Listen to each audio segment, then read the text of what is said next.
Friday night, and you're tuned into Beltway Radio and Beyond, which can mean one and only thing. This is Chip Chat. I'm Chip. Who are you, Tez? You just told him. If we sound like we're a little bit frazzled, it's because we're already having a heated off-air discussion about football. About Tez, much like Texas, is back. Shout out to Texas knocking off Bama. I'm always happy to watch Nick Saban lose because he's always a Spartan to me.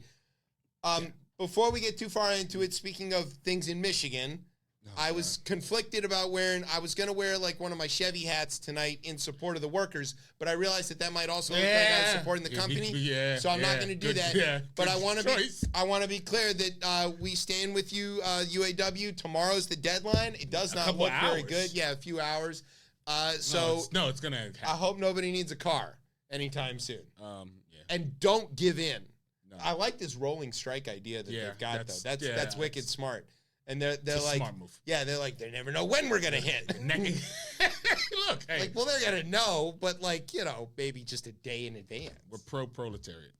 Yeah, workers of the world unite, especially if they're United Auto Workers. Yes, and remember, we support all unions, but not police law enforcement is not a union. That's not a union. Organized crime is called a mafia. That's right. So there you go. Okay.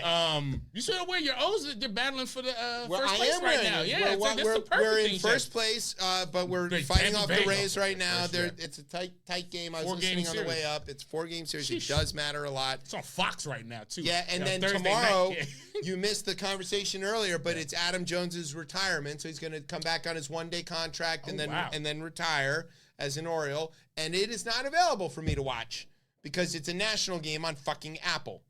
So you and your stupid little fruit have deprived me. Hope you don't like MLS.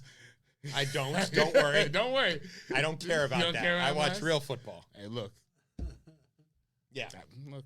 Okay. Also, while we're just getting housekeeping out of the way, we have the Chip Chat Derby is Sunday. Yes.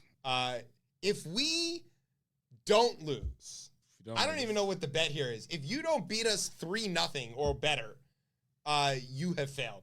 Yeah, it has to be a dragging is what we need. Yeah. Everton is so bad, we should be in the MLS right now. Hat trick. Like Declan Rice, hat trick. We're calling it right now. Everton would lose to the Kansas City Wiz. Are they still a team in MLS? They're called Sporting KC. Okay, whatever. I love it. That's how bad we'd lose to the Kansas City Wiz in the 90s. That's how bad Everton is right now. It's pretty. Yeah. We have no offense. Like, we don't have anybody. It's not good. Jordy Pickford is going to be a busy guy. Big frogs play. Take it easy on us, please. We appreciate that. We'll see what happens. Okay, housekeeping's out of the way. There we go. All right, we do have a guest More tonight. Yes. He's keeping with our 50th anniversary hip-hop celebration. We have Earley Bird. Say hi. Hello, how's everybody doing today? So we're gonna talk to you. We're gonna play a bunch of your music throughout the show, by the way, which he foolishly lent to us through email. Also, if you do want to get his music, you should go to our favorite website, Bandcamp. Yes. And you should go get here. This is a tape. Kids, that's a cassette. Yeah, but it's not. It's a magic tape. Ah. Yeah. Look at that. That works in modern technology. So it's a USB tape. Kids, that's a USB-A. Yes. We're now to USB-C. Yeah, welcome to the rest of the world. If you're an Apple user and you suddenly find out that everybody has a charger when we were all lying to you and saying we didn't, welcome. We've all had this for ages. I know. You guys have latched on to your pro-business, but you've chosen Google. In keeping with everything Apple, you are 3 years late to the party and congratulating yourselves. I mean, and you stole my fucking baseball game. One thing you'll know out there, I've never been the one. I find the segregation of, the green messages. Segregation? It is segregation between the green messages and people's feelings around that.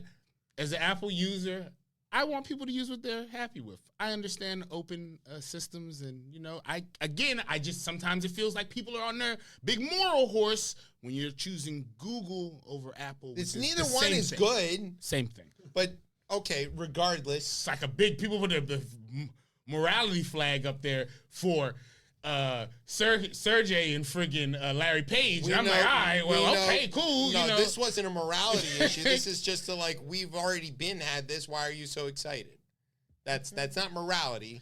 what it is there was a lot of accessories to sell with a proprietary charger. Yours was the and- corporate behemoth. Yes, it is. Yeah, I look, yeah. and then, you guys were the thank ones. God for Europe. You know, Europe Yeah. is the one who makes the changes. Way to go, France. Okay, so anyway, we do have a packed show. We got a lot to talk about. There's several kinds of impeachment that we need to talk about, several kinds of court rulings. My neighbor Ginni is up to things. We got a new story about her, not from ProPublica this time. This was Politico. They're letting other people into the Yeah, they're all trough. working together. Remember, exactly. ProPublica is a consortium. Exactly. Yes. I got several wins this week. The What the Fucks won a game. That was very exciting. That's Everton did not play, so we couldn't lose. Yeah. International break Michigan there. did another beating down of a tomato can, which, proves that cheeseburgers don't matter. And Sparty is in huge fucking trouble. So it is. You're excited. It is a good week for me, sports-wise, and all that stuff.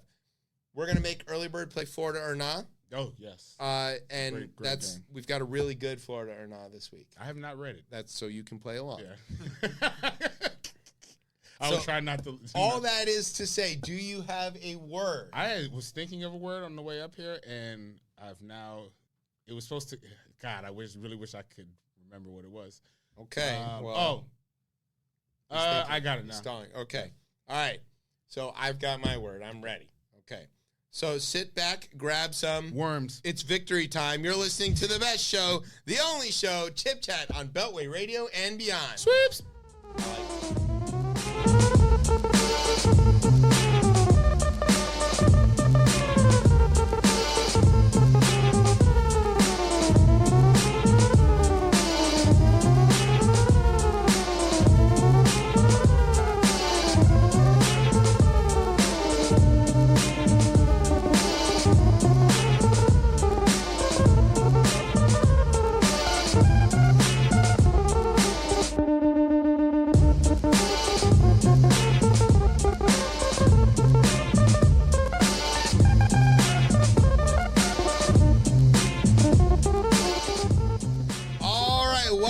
Chip Chat here on Beltway Radio and beyond. I'm your host, Chip. With me is Tez. What's popping up? All right, so this first segment is called Good Fences Make Good Neighbors. Now, a lot of people know that I live in, let's say, a dicey neighborhood.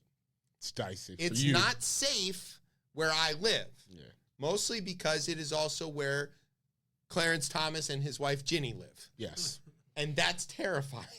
Yeah. So neighbor Ginni, she's up to some stuff. She's always up to something. Apparently been up to it since Yes. like 09, according to this timeline. Here's the deal. Politico had a story this week breaking open. I guess everybody's on this beat now, because why not? There's an endless trail of information here. Breaking open the involvement of Ginni and our buddy Leo of the Federalist Society. Yes. And their involvement, Leonard Leo, what a name.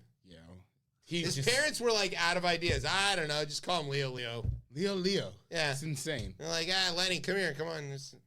I bet his dad is Leo. Obviously, yeah. He's Leo the fifth. I don't know, he looks like a fifth. All right. He ate the other four. So, in any case, this is the story. I'm just going to read you like the headline of this so that you can kind of get caught up, so everybody's ready to go. The Supreme Court's decision in the 2010 Citizens United case transformed the world of politics. It loosened restrictions on campaign spending and unleashed a flow of anonymous donor money to nonprofit groups run by political activists. In the months before the ruling dropped, key point, in January of that year, a group of conservative activists came together to create such an organization. Its mission would be to, at the time, block then-President Barack Obama's pet initiatives. The activists included Federalist Society, Leo, and his ideological soulmate, a hard-edge activist named Virginia Thomas, who happens to be the wife of somebody who was about to make that Citizens United decision, Supreme Court Justice Clarence Thomas. If that right there doesn't stink to high heaven, you're not paying attention. And then you got the timeline, which is just So here's our list time for tonight. It is this incredible timeline of events. So let's go down the list. all right. You can go ahead and take the first one. And when you hear something that you hadn't already known, make a note of it. Okay? All right. Pay attention. All right. September 9th, 2009, the oral arguments, which obviously preceded decision in the Supreme Court, conclude in Citizens United. Right. November 6th of that same year, Cleta Mitchell, pin in that name, files IRS application for Ginni Thomas's new Liberty Central Inc. What is that about? Cleta Mitchell, pay attention to that name. You may have heard it fairly recently. She's been busy. Well, you know, Ginni just, as quoted here, really wanted to build an organization and be a movement leader. So Yes, that's right. how it starts. Well, she looks like a movement. Oh, God. All right, let's be easy. No, she's free game. Yeah, come on.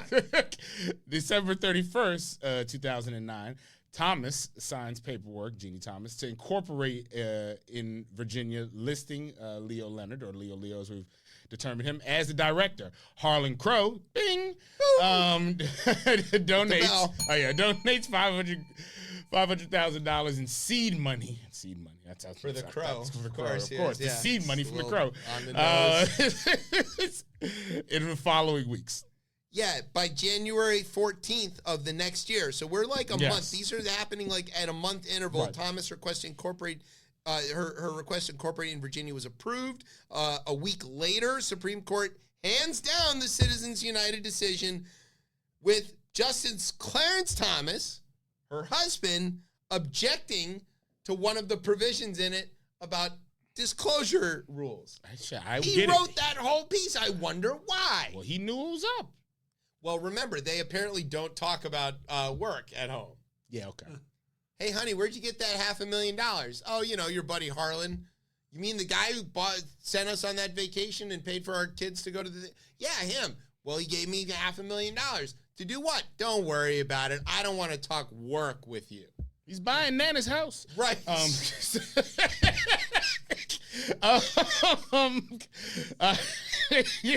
is true. That is true, though.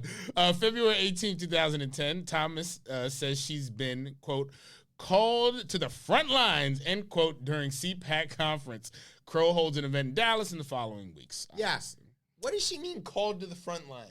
Because what is with all this biblical language? Because again, obviously this is a grift and they want to get money. Yes. But along with the money, obviously, is the power. And she even, like I said, a movement leader. So yeah, the movement leader has been called to the front lines. They think they're about to fight a war. Every time. That is the part of the problem. It is the problem. Not? That's the problem. I mean, I want to lead a movement too, but a benevolent movement. Yeah, as you say. I want to be good. You want to be the good dictator. Benevolent dictator. The benevolent dictator, which is different. Just an oxymoron, just a high level. You're the only person stopping me. I am, yeah. You and my wife. Yeah, and I'll let you get out there. We'll have to talk about the church off air. All right, October 1 of 2010. So they've gone a while. Yeah. That's like several months. Yeah. They went Liberty Central. It's a full year. It's her fake company. Yeah. Launches an ad campaign targeting the Obama agenda. It's about those tan suits. Do you want a president who wears tan suits? Well, neither do I, especially if he's tan. You know, the other one who wore a tan suit might freeze. Yeah. Well, he did, but he wasn't president and never will be. That's what I'm saying. Yeah. Look, turtles are slow. Sometimes it takes them a while to formulate their thoughts. Several minutes staring into the camera. You never know. I'll eat Mitch McConnell. Like corn on the cob. There you go. Everybody needs a Bryan. Everybody needs a Bryan. All right. We're on to October 9th. So we've gone like a week. Thomas, and again, this is all Ginni, by the way. Every time it says Ginni. Thomas, it's Ginni. Leaves a voicemail for God. Anita Hill. This is kind of crazy because in listening to the Joe Anderson did a slow burn on Clarence Thomas, and they talk about this, about where she just got like, you need to apologize. She calls Anita Hill in October of 2010. This is 15 years, almost 20 years after the fact. She calls. I guess she's feeling pretty jazzed up, having got all this money and being called to the front lines. She calls Anita Hill, apparently out of the blue, to tell her to apologize to her husband for making him Supreme Court justice. What the fuck does she have to apologize for? Yeah. Anita Hill, of course, responds by mailing a sack full of pubes to Ginni Thomas for her to sprinkle on her own Coke can. Oh, God, yeah. What? Could you imagine? How is that not the headline of the story? People forgot. I forgot that happened. Ginni Thomas called Anita Hill to say, you should apologize to Clarence. Sick. What? All right. You change once you become a movement leader. Oh, shit. That's a movement, all right. All right, movementing on November 15th. She'll whoop her ass. She will. I mean, that's why I tell you I don't live in a safe neighborhood. That's what I got to worry about. Yeah. I got to worry about Ginni Thomas starting to fight with one of the neighbors and then whooping her ass. Yeah. And me ended up on Channel 5 talking about I knew she was trouble when she moved in here. That's a good. We would play that clip to start every show. I knew she was trouble when she was trouble when she moved in here. Oh, God. There's certain people you don't want moving into your neighborhood. Yeah. You can tell by looking at them. They're not the kind of people you want in your neighborhood. Yeah. Especially if their name is Ginni Thomas. Yeah. Okay. Moving on. Same with Leo Leonard. I don't know where he lives. Yeah. He might live near me, too. Probably. I hope not. Probably. November 15th, 2010. It is reported that Thomas will step away from her Liberty Central leadership role, but Leo says she made no decision on the matter. So that's just kind of some smoke and mirrors right there? Yeah, it's when Medvedev was president for a little while. Oh, yeah. I forgot that happened. Yeah. Yeah, right? I forgot. It's one of those okie dokes. And then he was the prime minister. Yeah, then he was the prime minister. They just sort of switched jobs for a little while.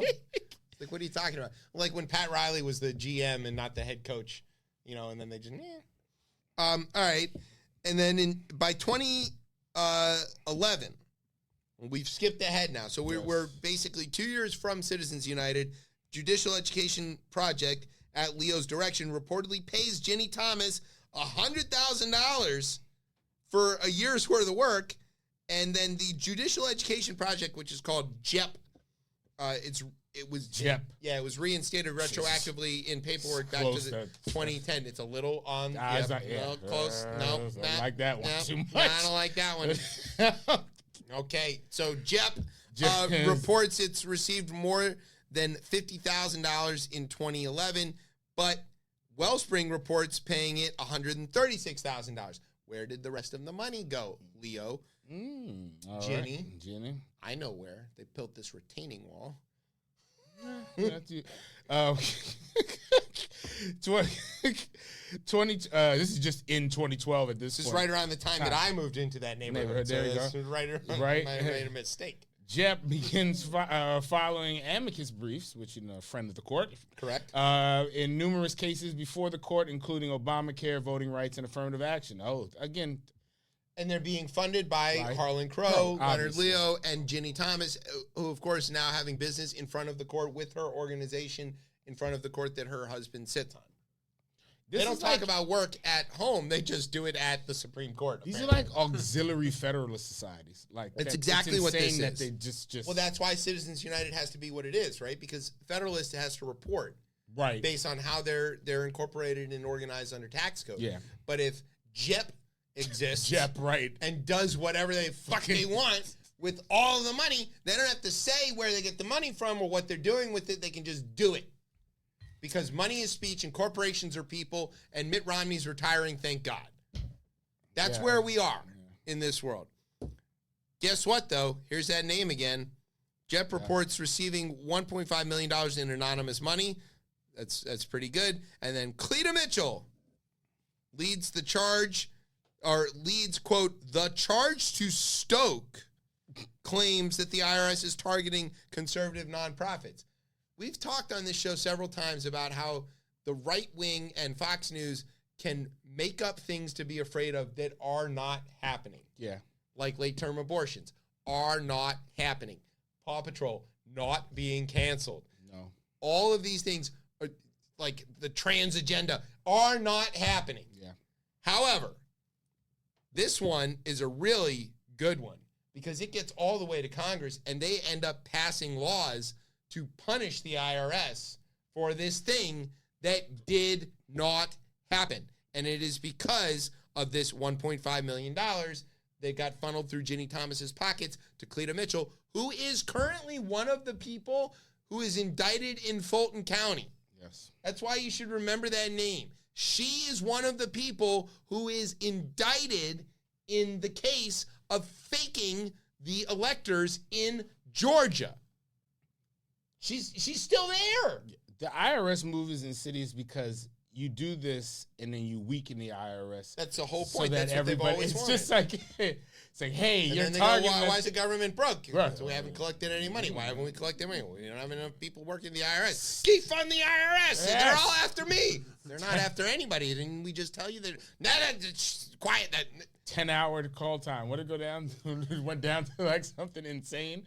Biden fix that shit. Yeah, insane. We need $80 billion. How about 60? Deal. Yeah. Well, that'll Fucking work. yes. That'll work. Yeah, all right. We'll make it work.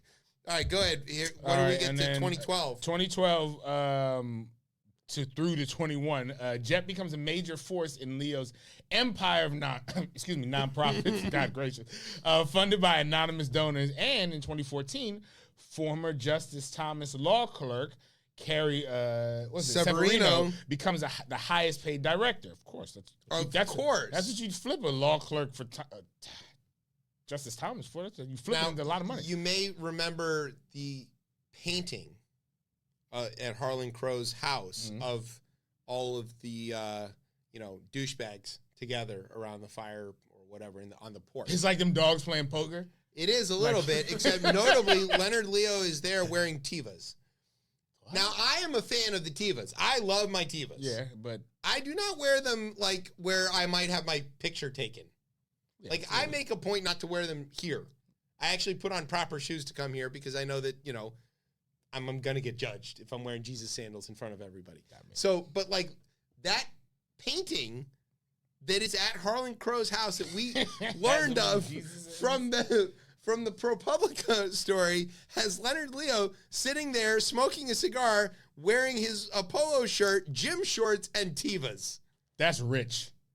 That's wealth at a different level. It's like just don't give a fuck comfort. Yeah, that's when you know you have real wealth. That's what I look like at the pool. Yeah, he's had a picture taken. Yeah, painted.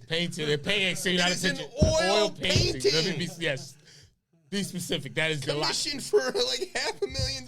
Yeah, that's a good point. With Jesus sandals. They rebranded as the 85 Fund. What does that stand for? What is that for? In 2020, it goes on to allege irregularities around the 2020 election, of course. So they just said, hey, we won all our other battles. Let's go to the newest battle. And that there's she Cleta contrived. Mitchell and all of that stuff right together. I wonder if 85 is the year that Clarence did the thing to Anita. Could be. Or was doing the thing to Anita. I bet it is. It matches up. Yeah. Right? That would be it, yeah. Because then when he goes, he's nominated in 90? 90, yeah. Because his HW was, Bush, yeah. Yeah. Could be. That could be. The 85 Fund. Get back to us on that, neighbor Ginni, when you're done bitching out Anita Hill. What the fuck, man? Of all the things that we just learned, like that Cleta Mitchell is involved in this and they've been, funding their attempted overthrow of the government since 2009. Well, no, it's like they first started and said, no, we're just going to try to stop people. We're going to try to make it easy to funnel as much money into elections and win that way. Don't you? And then when they didn't win that way, then they made their way. Don't you think that this basically, to me, blows up this whole story that we've been telling ourselves about Citizens United? We've been talking about Citizens United as if it uncapped this vast well of money that was then going to come spewing into politics, which it did. Right. But that might not really be the case here. If you look at this timeline and you follow it and you see who's involved in it, it really looks like they realized that one of the barriers to them creating an autocratic, no small d democracy country was the limits on the money. And they wanted to remove that cap not because they wanted to advance quote-unquote conservative ideas, but that they had the plan of casting doubt on the validity of elections from the beginning. And if they could cast doubt on the validity of the elections, they could put somebody in power and they could do January 6th. And that, I think, is the story here. No, but even then, during these timelines, though, I mean, if you think the guy who's retiring was the nominee, I don't think then they were still trying to say, hey, we could win an election and we can do a lot of damage that way. I think it's not until after you have. I think that basically since Reagan, the Republicans have understood that they can't win elections by winning on their ideas. That the only way they can win is to build a fortress around the franchise and prevent people from voting. So they figured, and they're willing to take that, weaponize the culture issue. Yeah. And so they could take that to its logical extension, not only prevent people from voting, but make voting seem like it's not real. And if they can make voting seem like it's not real, they could literally seize power, which they tried to do through violence. Say what you think. I think that this is a smoking gun that Ginni Thomas and all of her billionaire friends have been planning to overthrow the United States government for at least the last 20 years. I think their plans have evolved as their party leaders. I think that's true. Yeah, I think they've always had this idea of ending democracy. I feel like before they were trying to do it with democracy. They were trying to use the tools of democracy to end democracy. Yes, so as even this timeline shows, where they flip it over to being like, all right, now we're gonna focus on like the stolen election. There was no stolen elections that they were talking about. They hadn't needed to do that yet. Yeah, they didn't even think the black man stole the election. Right. They had that in their back pocket though, and they did. They said he was a secret Muslim and he didn't really belong here. He was from fucking Kenya or whatever. Yeah, that is a good point. You know how Honolulu, the capital of Kenya. It is, obviously. Jesus tap dancing Christ. How you gonna steal Hawaii and be mad? Right? Fucking comes. You should be so proud. That's so crazy. You should be so proud of an island you your stole. Former colony, making good on itself. Crazy, right? It's insane. It's insane. They took the island, stole the shit. Wait till a person with Native American descent becomes president. Finally. Wait until the eruption that's going to cause. Oh, finally. Please. Go back to your country. Exactly. Maryland? Right, exactly. Oh, my God. Hey. Oh, Lord. All right. National Day of Gardening and people lose their fucking minds. Yo, we just want you to go outside and, try to help the earth. People are going to off themselves so they have to go plant something. God, we need that more than ever. Well, we're close. We've got a cabinet secretary. That is true. We're making progress. That's more than, And if you want to take it, really, if you want to stretch it like basically any of the Latino population that has any electoral success, we can claim Native success there too because they are. Yeah. So, that's a lot to think about all at once. Tell you what, to avoid thinking about it, we're going to play a song from our guest and take a break. Yeah. Probably all need to do that. And when we come back, we'll have some special rundown stuff. It's going to be spicy. You're going to like it. There you go. Yeah, I don't know if you read this one, but it gets pretty spicy. I've been listening to a little bit about this. It's almost DJ B-Wise spicy. So that's like the level of spiciness that we're about to hit here. Yeah, so we'll find out. All right, we're going to take a break. You're listening to Chip Chat on Beltway Radio and beyond. Sweeps. Then all of a sudden I became that parent. You sit there and watch this person slipping away from you and you feel so helpless. You don't get interested in mental health because it's not like the ski club, You only get involved because you get dragged into it. This is not a calling I ever wanted. And then once you get into it, I can't believe you don't feel a responsibility to do something about it. Lives are being lost.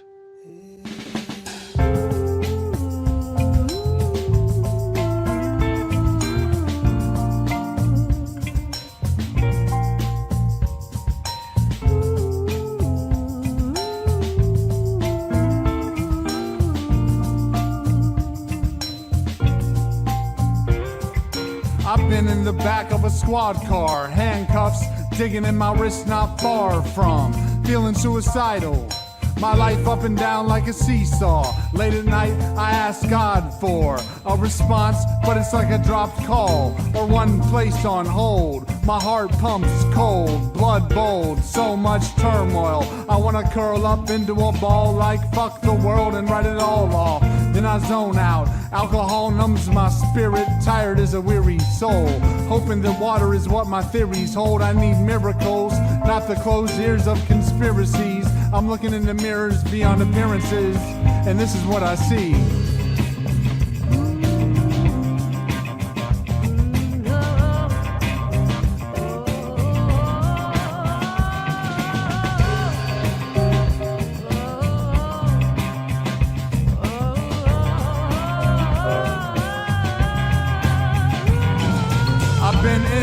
Mental hospital, looking at the judge like drop the sentence. Parents crying, asking for his forgiveness.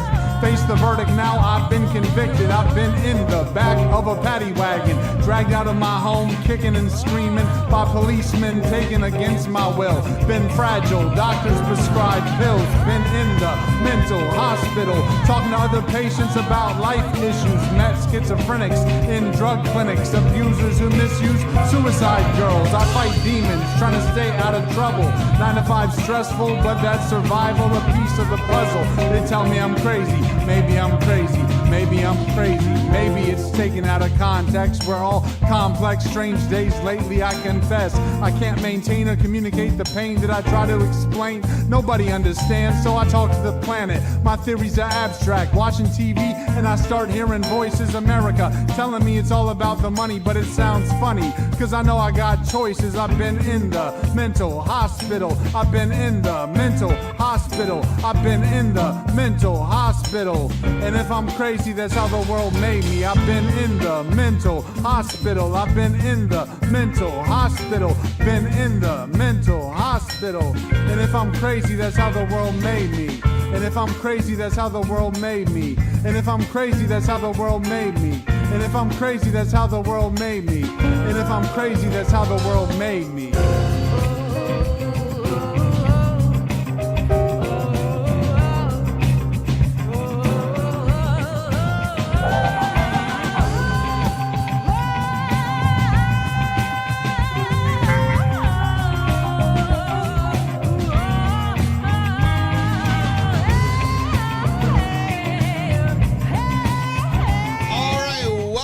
Chip Chat here on Beltway Radio and beyond. I'm your host, Chip. With me is Tez. What's popping up? That was a song from our guest, Earley Bird. Who was? Well, that was you. But what is that song? That song was from a documentary that I'm actually wearing the shirt today. It's a documentary that was produced by Ken Burns. It was on PBS. The name of the documentary is Hiding in Plain Sight. It's about youth mental illness, and my story was featured in the documentary, and 3 songs that I made are featured in the documentary, including there's 2 episodes. To the end of each episode are 2 songs that I was commissioned to make in production with the documentary.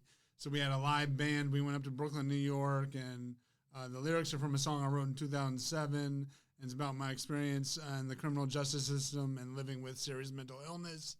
And if you want to watch the documentary, I believe it's on Prime Video. Just search Hiding in Plain Sight Youth Mental Illness on Google. You should be able to find it. Very There cool. it is. See, we get real guests on this show. We do every time. Somehow. We got 5 listeners today. I know how. You don't know I don't know how. You know, I need to do more work. Yes. All right. Speaking of work, now we have come to the part of the show called The Rundown. This is where I tell you about some stuff that's gone on in the news. If we were professionals, it would sound like this. From Beltway Radio and beyond in Washington, D.C., I'm J. Scott Smith. And this is the part of the hour where I tell you some stuff that's going on in the news. Sucks to you, Tez. It worked Damn, this time. it works. I hate when it works. This is a special impeachment edition. Especially, yeah, we've had many impeachments. Well, there's been many impeachment. We said there's going to be a lot of flavors of impeachment. Yes. You know, and so now we First flavor. The first flavor is Texas. Yeah. So Texas is a flavor now. The prosecution has rested their case as of are going on air tonight, Right. as far as I know. So this is regarding, of course, suspended Texas Attorney General Ken Paxton, who is on trial for 6,000 counts of bribery and stealing all the money and then asking for them to asking for the Texas State House to pay for all of the money and all of this stuff. But that's not the thing that we learned about yesterday or today, which is the more salacious aspect of this whole thing, which, of course, is what deeply offends those upright conservative representatives there in Texas. Quote. Such a good quote. One of Texas Attorney General Ken Paxton's former staffers testified Monday that the Republicans' extramarital affair took a toll on employees who had to work long and odd hours because of the secret relationship that is now a factor in his impeachment trial. I told General Paxton quite bluntly it wasn't my business who he was sleeping with, but when things bleed over into the office and into state work, it becomes my business, said Catherine Carey, the former chief of staff of his office. The affair is part of an abuse of power and bribery charges the Texas House Republicans have made against Paxton after years of alleged scandal and corruption. If convicted, he's going to be in trouble. His wife, Angela, who is a senator, is barred from the proceedings, but she sat at her desk in the chamber floor while Carey testified and described how she had warned Ken Paxton that his affair carried legal and political risks, in front of his wife. And she was cool with it, I guess. She shows up in cheerleaders every week. Yeah, Paxton had an affair with a woman who worked for a local developer, Nate Paul, whose relationship with one of Texas' most powerful figures is central to the impeachment trial.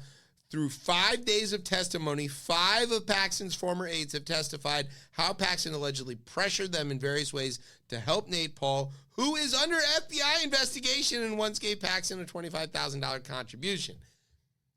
It gets worse. Continue. This is like the background information about the thing that you need to know just so you can get this more crazy thing.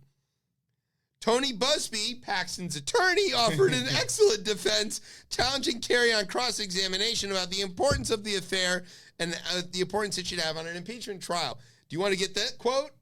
Oh, this is the good Yeah. quote where Imagine if we impeached everyone in Austin who had an affair, Busby said. We'd be impeaching people for the next 100 years. Those party of family values. Yeah. Shoo. Paxton is not pleading guilty, of course. He thinks he's going to beat this. Carey was the first witness in the trial who was not one of 8 former Paxton aides who reported him to the FBI in 2020. So all the other ones who testified had already reported him to the FBI for all of the crimes. Republican Lieutenant Governor Dan Patrick, who famously said to kill all the old people to get us out of COVID, is presiding over the trial. Said that the trial will resume Monday, that the case was on track to go to the jury as soon as later in the week. Patrick also said that there will be no more days off until this thing is resolved. But wait, there is more.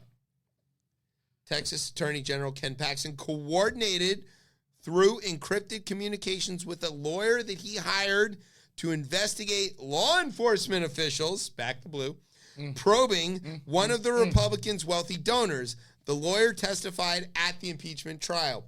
The testimony from Brandon Kamak on the 6th day of the proceedings said that Paxton abused his office to help a local real estate developer resisting FBI investigation by hiring an outside attorney to look into the agents, to investigate the FBI agents, a judge, and other officials involved in the probe. Kamak told the jury of state senators who will decide the fate of Ken Paxton that he consulted with the attorney general on how to proceed. He also said that he kept Paxton apprised as he obtained a series of grand jury subpoenas with the guidance from the developer's lawyer. I did everything under his supervision.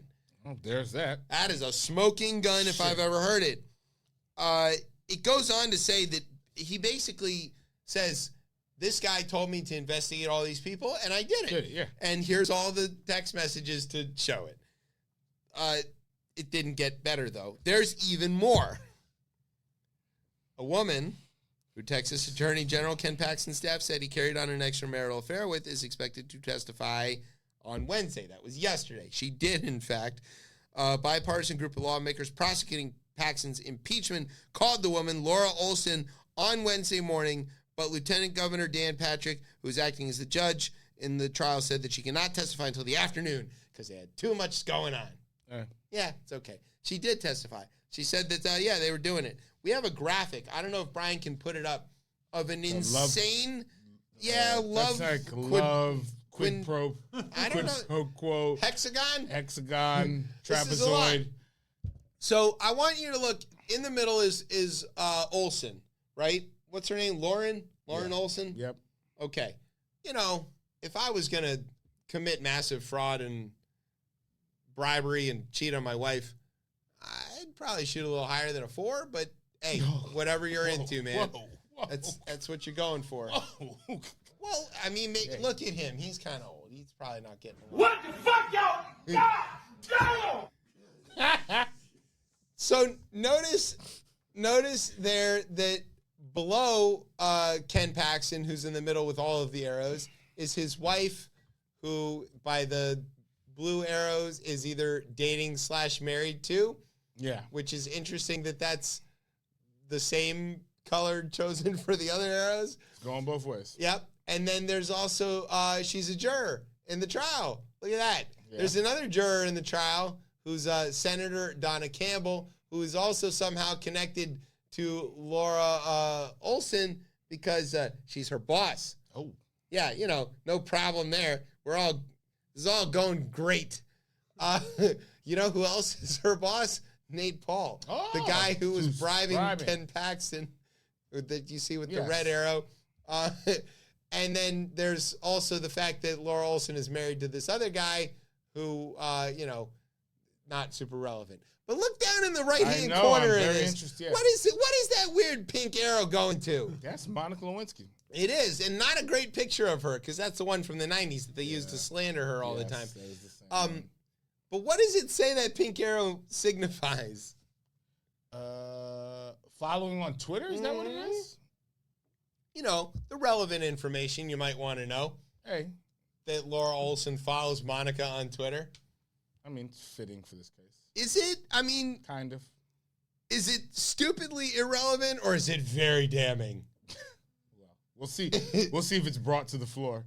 Oh, no, it was brought to the floor. Was? Yeah, all of this was brought up. Like, that graphic was basically the testimony.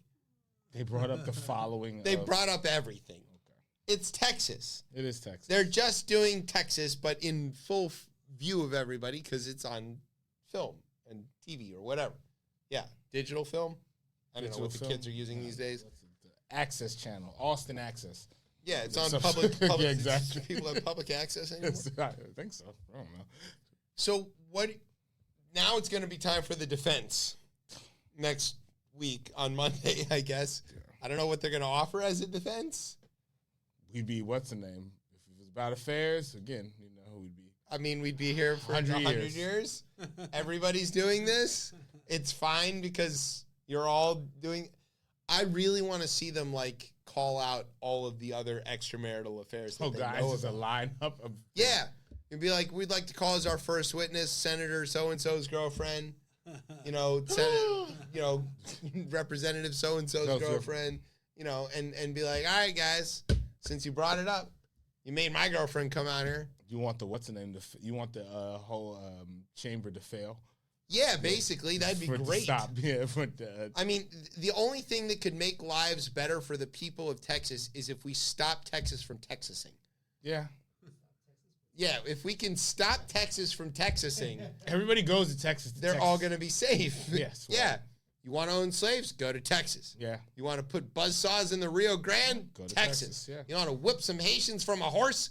Texas. They got everything. Everything you want.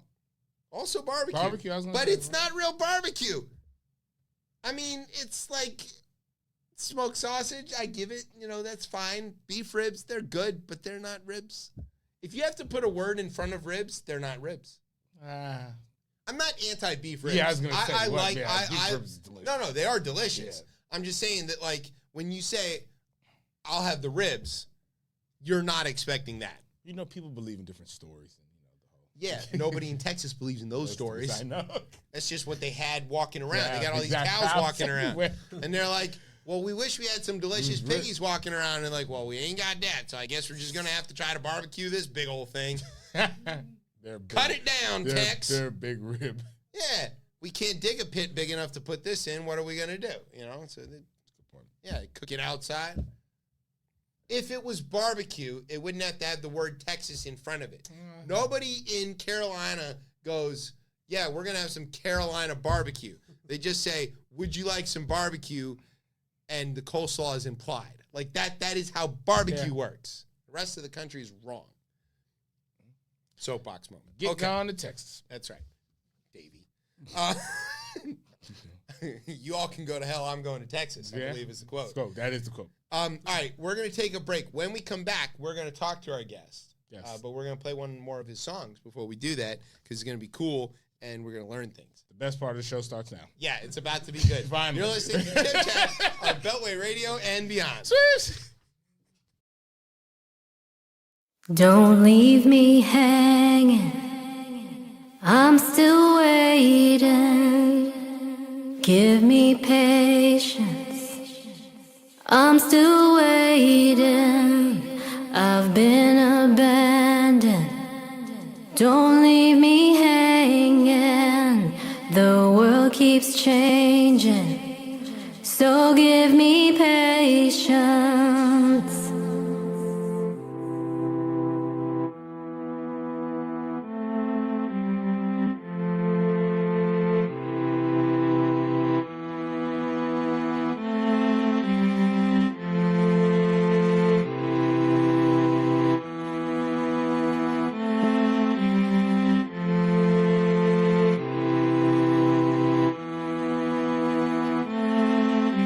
I wait for my opponent to take the bait, studying the chessboard like a book vertically.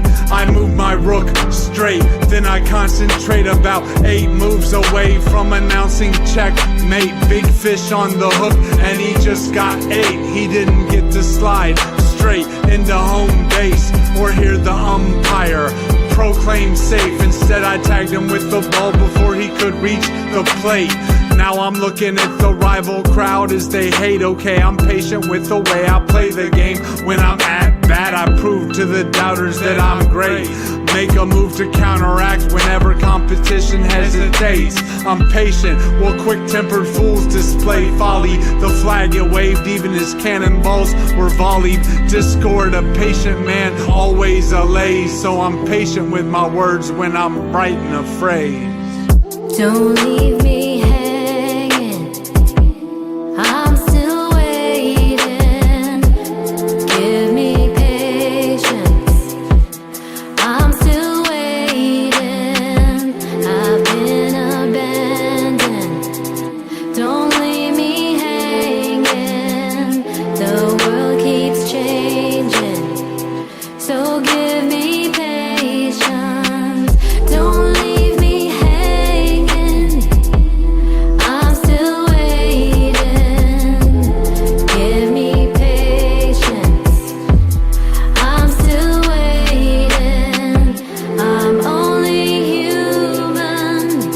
Don't leave me hanging. The world keeps changing. So give me patience. I wait without objection or complaint. When the ultrasound machine shows you the heartbeat, now we're counting.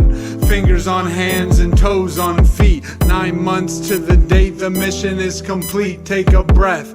You have earned your rest. Take a seat. Take a cigar to smoke. We escaped the wake of defeat. A newborn was born, humble and meek, without a care, and the world dependent on us to eat. God is great, and even when we're swimming upstream, we get headaches and woes, calluses on our feet. Still we wait, not satisfied with incremental change. We protest the ballot box and we rally in the street. Demonstrate to make the life of a child more tolerable. Got a lot of work to do. We're worth more than the dollar bills. The stakes are higher than a volcano with lava flowing. What's the going rate on the promise of a starving artist?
So give me patience.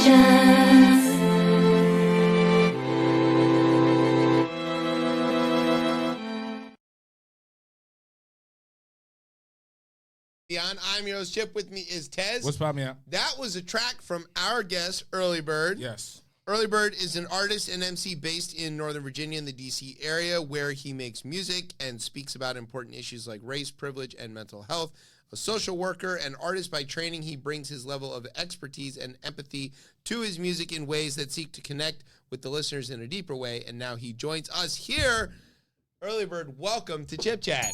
Thank you. I'm gonna need a copy of that press there. That's a nice little write-up. Yeah, thanks. I stole it from your bio. Not all of it. Some of it is personalized.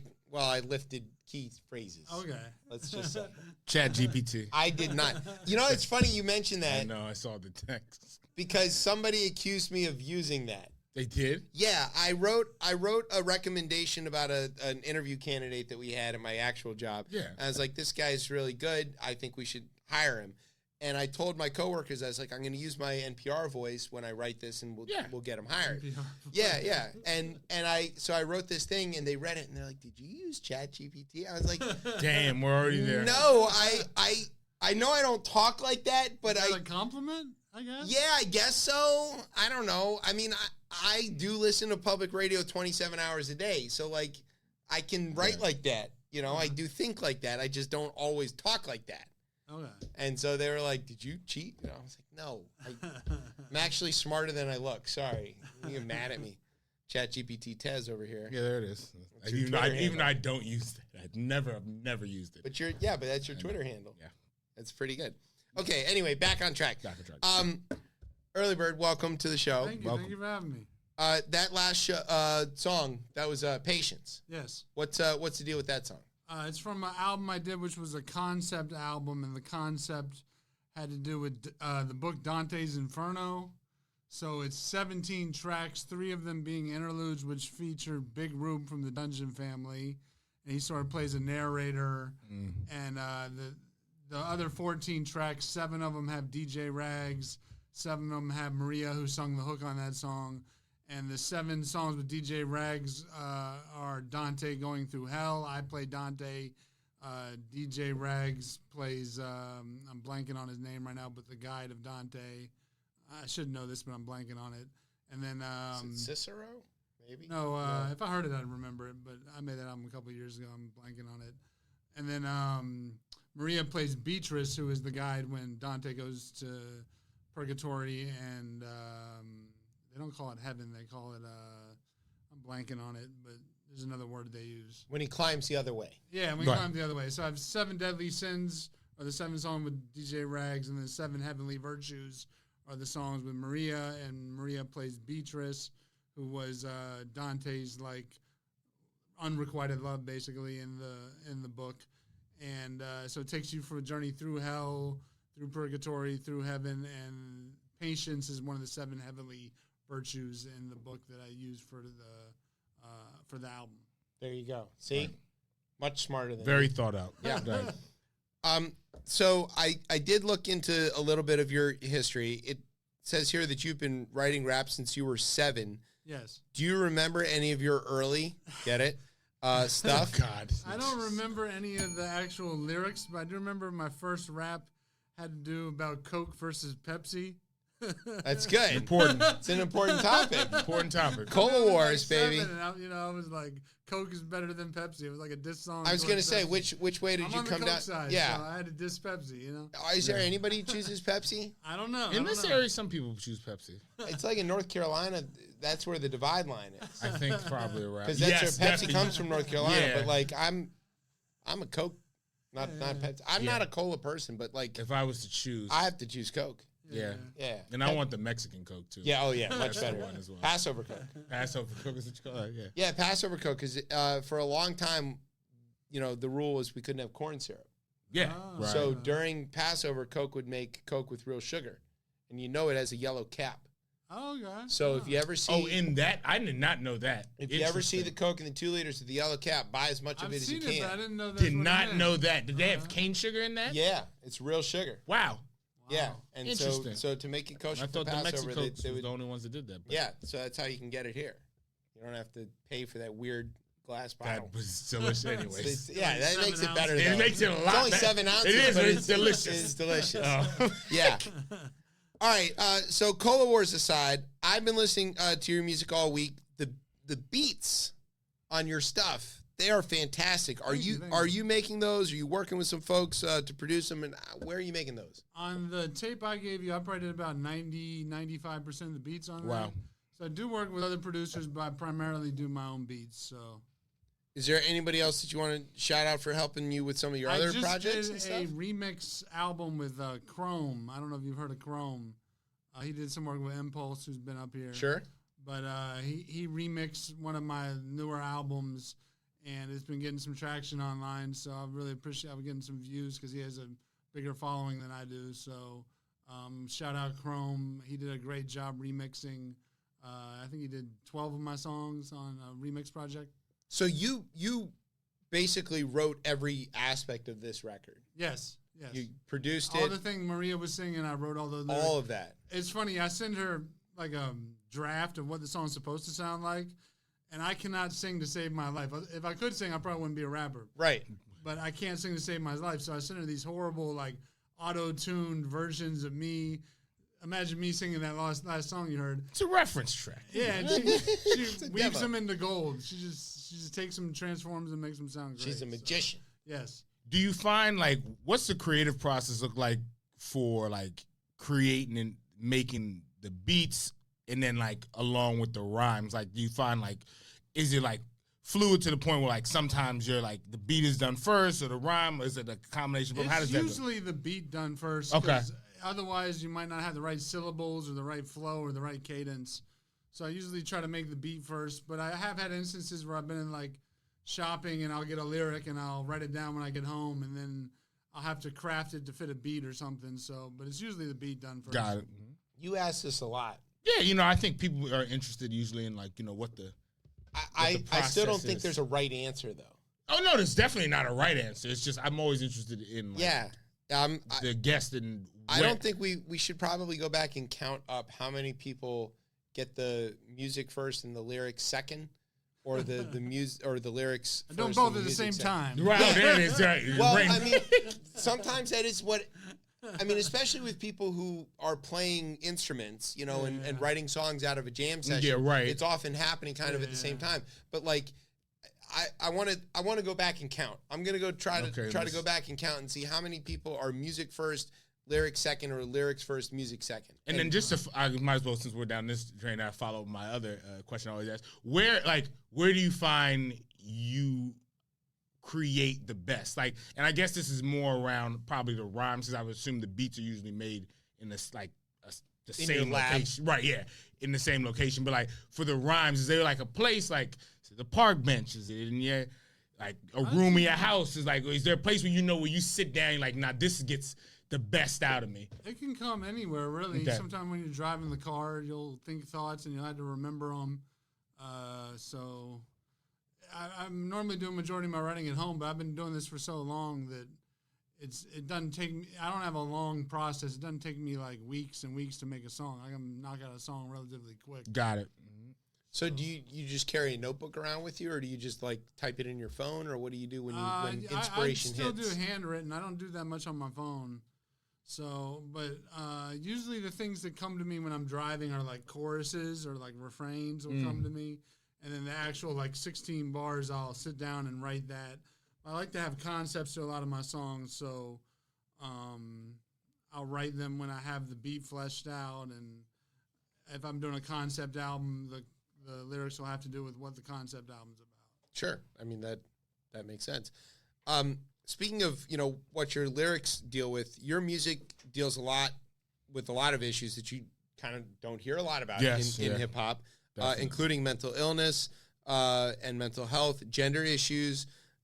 How is your sort of more, I don't want to call it challenging, that's not really the right word, but like things that are not in the mainstream of the way hip-hop is often consumed in a mainstream way, if that's a very broad way of putting it, but like, how have your songs about gender sexuality, mental health, all of these things that are a bit taboo in hip hop. How have those been received compared to some of your other music?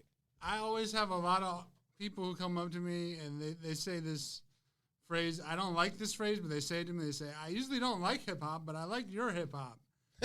And to me, that sounds like dismissive, a little borderline racist kind of. It sounds, yeah. Yeah. But I do have people who don't even listen to hip hop, so they aren't tuned into what it's supposed to be, Right. or what it isn't supposed to be, and it resonates with them. So I know I had to do my own. I had my own conditioning growing up, being a hip hop head. You know, my own thoughts on these issues. I had to kind of figure out what I believed in and divorce them from what I thought I was supposed to behave or whatever, as far as masculinity or gender or race or any of that stuff. Because growing up, hip hop can be misogynistic, can be homophobic, but hip hop is a interactive thing. So if you see it going one way, you can, like right now, there's a lot of women rappers who are coming up and doing their own thing. And I think that's great. I think they're killing the game right now. And so if you see an aspect of hip hop that isn't represented, pick up a mic, learn how to write, make your own songs. You know, that's You can steer it your own way. Steer it, yeah. If you don't like the way if you're complaining about the way hip hop is, then make a song. It's not rockets or science or anything. You know. That's a really good point. If you feel underrepresented, underrepresented in any form, it's not just in hip hop, but sort of in general. Like, I'm not saying this is your only option, but one of your options is to get out there and represent. Yeah. And one of the things that hip hop lends itself to in ways that maybe other art forms don't is that it is often about self promotion. Yes. And talking and the brashness of it and braggadocio. And so like if there is a thing that you don't feel you're hearing enough of, you could be that. Exactly. And you can grab it and talk about it. So when you're talking about, like, I mean, you mentioned the documentary and struggles with mental health. Full disclosure, I've had a lot of struggles with mental health. Okay. You have actual training in it, right? You're like a degree in social work. In social work from VCU. Yeah, so you understand this probably better than almost anybody, and I am just a person dealing with it or whatever. Well, and it's the lived experience too. Yeah, so. Right. You have both the lived experience and the actual technical knowledge of it. Yeah. I have the lived experience and an intentional avoidance of the technical knowledge of it. So that's why God made beer. So what's self-medication? Yeah, he's not wrong. But I've been listening to some of your songs that very heavily focus on those kind of issues, and they are resonating with me very well. Right, I'm hearing something that I don't hear a lot, but I do feel that the mainstream culture is shifting to talk more about mental health. Yeah, definitely. Especially since when I was going through my worst battles with it. That's exactly what I was going to ask. So, like, have you seen over time a shift in the conversation to where you might have been an extreme outlier talking about mental health in music to now maybe you're some other people catching up to you? Well, the first song that you played, Live Life, I actually wrote those lyrics in like 2006, 2007. So that's an old song. Yeah. But we re-recorded it for the documentary, and I used I gave them a tape with like a bunch of albums, and they picked those particular songs, and we re-recorded them. But when I was first diagnosed as being bipolar, I didn't know anything about mental illness. There weren't any famous celebrities with mental illness. We didn't have I'm not saying this that it's bad that we have them now. I think it's great that we have them now, but we have people like gymnasts, blanking on her name. Simone Biles. Simone Biles didn't compete in the Olympics. Got a lot of pushback for that. Right. We got Naomi Osaka, who had some mental health issues, and these people bravely speaking out about it. And I think the newer generation is more open to talking about it.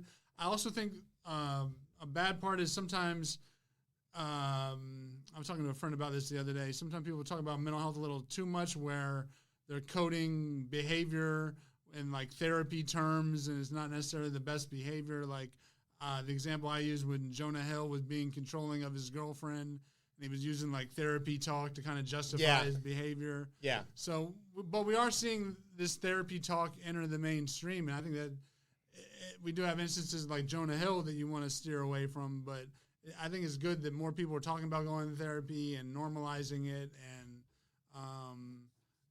hopefully being able to avoid paths that I've been down in my life when I wasn't getting treatment. Yeah, I mean, we've had folks on the show who are advocates for mental health and seeking treatment and all of that. I mean, I've had a therapist for 20 years. Okay. You know, my guy retired, which was really shitty of him. Yeah. He earned it. He's allowed to. I've got a new therapist now. I love her. She's great. But, you know, like, I'm at the point where I kind of look at people who don't have a therapist and I'm like, what's wrong with you? Yeah, you know, like, why don't you have a therapist? And I think that, you know, being a kid in the 80s and 90s and dealing with the issues and the level of understanding of it back then and the level of medication. There was no understanding back There was then. no understanding. Yeah, they I were was gonna basically say, guessing at it. And they, you know, they had like Medication was real heavy. You go back to the it was- 50s, people getting lobotomized. So. yes, and it wasn't much better by the 90s. I will tell you that, like, you know, it was very blunt instrument, heavy duty shit, and it was like, we don't know what's wrong with him, we'll give him some Prozac, or, you know, we don't know what's wrong with him, we'll give him some Ritalin or any, you know, these things were basically just to keep you from being wild and dangerous, I guess. I don't know, but like, we're now, if you're our age and you went through that, you're kind of like a little wary of the whole mental health establishment, because in my experience, it totally fucked me up. Okay. You know, and I'm like, I don't really trust this thing anymore, and that is not the current deal anymore. Not even close, right? It's much more science based, much more evidence based. Yeah, person centered, right? Yeah. So I was listening to one of your songs that this isn't in the list of questions, but the song about guys and gals and non-binary pals. Yeah, yeah. Which I think is a great rhyme, by the way. I actually got that from my friend who's I met during the documentary. He was in the documentary. My friend Billy. Shout out to Billy. But we were on a text thread, and she said that, and I was like, I'm putting that in a rhyme. It's a dynamite lyric. I think that's a really good lyric. I was thinking about just the way that you were, you know, approaching that song and thinking that, like, 15 years ago, maybe even 5-6 years ago, nobody could write a lyric like that and release it and expect anybody to accept it. They would have been called all kinds of names and just dismissed out of hand. Is there... I don't want to call it brave, because that's a little dismissive too, but is there something about, like, do you feel that the modern way that music is released, without the barrier of the A&R, without the barrier of the record company, is it giving you freedom to approach topics and release them in ways that people can hear it that you probably wouldn't have gotten the opportunity to 10 years ago? Well, I think even if you do get a record deal nowadays, I think they steer you in a certain direction. So if they think it'll pop, they'll steer you in that direction. So, for instance, I got an album coming out next March. It's all about history. It's called History Rhymes. And I start with the invention of fire and language, and I work my way up to the Sixth Extinction event. But there's nothing marketable about that, really, unless you like hip-hop and you like rhymes and you like beats. Well, we like it. Can you, when it comes out, can we premiere it on our show? It's on the tape. It's on the tape. Yeah, but the whole album, is it? You said the whole album's on there. Oh, this because this has everything on it. It has it's like everything I've done on I'm there. cheating. I'm trying to tell everybody they can do that already. But it drops in March, you said. It drops on streaming services in March. It's on the tape. That's when a it preview. comes out on streaming, will you let us premiere it first here? Yeah, sure. Okay. But what I'm Not saying everybody has this, by the way. I got this from him at a show, so just shameless. If you're critical of, how do I put this? Like, if you're not in line with whatever the mainstream agenda may be, like if you're critical of like capitalism or the U.S. or I don't know, whatever your thoughts are on like big issues, it's hard to market you to sell like soda pop and soft drinks and stuff. You know, We know because we have not gotten an endorsement deal from Coca-Cola. even though we've been making these Pepsi diss We've rhymes, been we haven't trying. gotten one. We're out here proclaiming the virtues of Coca-Cola while slamming the problems of capitalism. Been doing it since I was 7. You know. Yeah, right. That's why Coca-Cola's not calling. Exactly. And this But I argument feel today, the- like there's such a thing as Keynesian socialism. Like there's no reason you can't make there is money that, yes. at also doing the right thing by people. Like it doesn't make any sense. But anyway, go on. Well, anyway, I don't know what I'm talking about, but Yeah, you do. the mainstream, they're not going to put money behind you unless they can see a return on their investment. And they don't know what's going to pop. They don't know what's going to go viral, what's going to have long sustaining chart success. So I think it's great for artists because you can go directly to the consumer. You can go directly to people and say, hey, I make music. I mean, the downside is everybody can make music, which I think is a great thing. People always like, oh, everyone makes music nowadays. I think it's great. I wish Andy Warhol said everyone has 15 minutes of fame. I think everybody should have one mixtape in their life. Yes. There you Like, go. I want to go in the bodega, and the guy behind the bodega like, oh, I got a mixtape. I'm like, cool, I want to check it out. Like, I want to hear what my neighbor 16 bars are. I want to hear. I think if everyone has a mixtape, that's like, I mean, that's hell to a lot of people, but I love it. And a quick aside, anytime I go to a rap show, like the one we met at, Yeah. I swear, like half the people in the crowd are rappers. That's how it should be, though. Like, I'm the only one who was Yeah. there who didn't have a record, by the way. And I was there, like, I was grabbing everything. I bought, like 20 albums at I that love show. it. I love it. Yeah, and I was having a great time. It was a great. There were like And 20 people at the show, but they rocked it. You know? I was All having people, so much fun, like, absorbing all of this stuff. It was Because all people who knew like every word of the performer. You know. yeah, and I'm a fan. I'm not a rapper. I'm never gonna be that. I just can't be. Not with that mentality. No, That's a good point. not at all. It's not my instrument. I've got mine, and I can Okay. play the harmonica. But like I'm just. But I am a consumer. You know, I'm a fan. I just listen. I just love to pay attention to the intricacies of it. So I think you're right. Like, but that's a very punk attitude too. Like, you know, Yes. if you used to go to the punk shows back in the day, Yeah. oh my God, I'd walk into Nations and I'd walk out with 5 tapes. Like it was a whole thing, you know, and that is how it should be. I think it should be that. There shouldn't be this like hierarchy where there's like a Jay-Z or a Nas at top and everyone trying to emulate them and be them, and it trickles down, and every once in a while somebody from the underground gets elevated to like a mid-tier status or something. Like, I don't know. You might pick up a record that kind of sucks, but it might have 1 or 2 good lines on it, and that might be worth it. Yeah. I know? mean, I don't know. I love Jay-Z. I love Nas, but not everybody can reach that level of like commercial success, and I don't know. I got this guy's record one time, and now he's on this show. That's what's true. up. There it is. how That's that how it happens. happens. Yes, that's Literally just, how that that happens. is how that happened. Okay. Yeah. Yeah. Which is crazy as hell. But I think the old way of doing music and doing records and record companies, I think it's dead, and it's just all about artists finding their own ways to connect with people and finding their own ways to make their own. I won't say the word content. I don't like that word, but make their own music. So speaking of music, what I have been listening to all week and really kind of immersing myself in it is you have a lot of different styles. Okay. Like, you know, like you rhythmically and lyrically get a lot of different styles across songs, right? You know, from one song to the next, not the same thing. Okay. Right? And so, like, I could tell by your voice I'm listening to an Earley Bird record, but I'm not going to necessarily know by the cadence or delivery or type of song that I'm listening to that it's your song. Okay. Right? So it seems that you have a wide variety. Would you say that you choose the style of rhyming to match the mood of the song, or do the lyrics sort of dictate the way that you make it rhyme? I'd say both. That's a good answer, I guess. Yeah, both. Because sometimes the way words sound, just when they're spoken, dictates the way the flow is going to go. And sometimes the way the beat sounds, you want to catch a rhythm of like a hi-hat or the way the bass line's moving or something. I always think of it in a very physical way of the way that sounds lean on each other. Okay.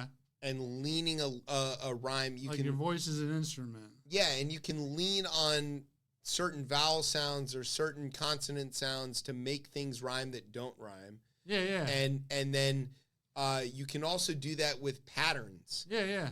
And so I picked that up on some of your stuff, that like some of these things that the pattern seems to fit the mood of what you're talking about. Thank you. And I think that I was just wondering how you got to that, because it's kind of an interesting It's really thing. just the reason there's variety is I've been doing this for like 20 years. I don't want to get bored making the same song over. So I got to find a new way to make a new song that not only is.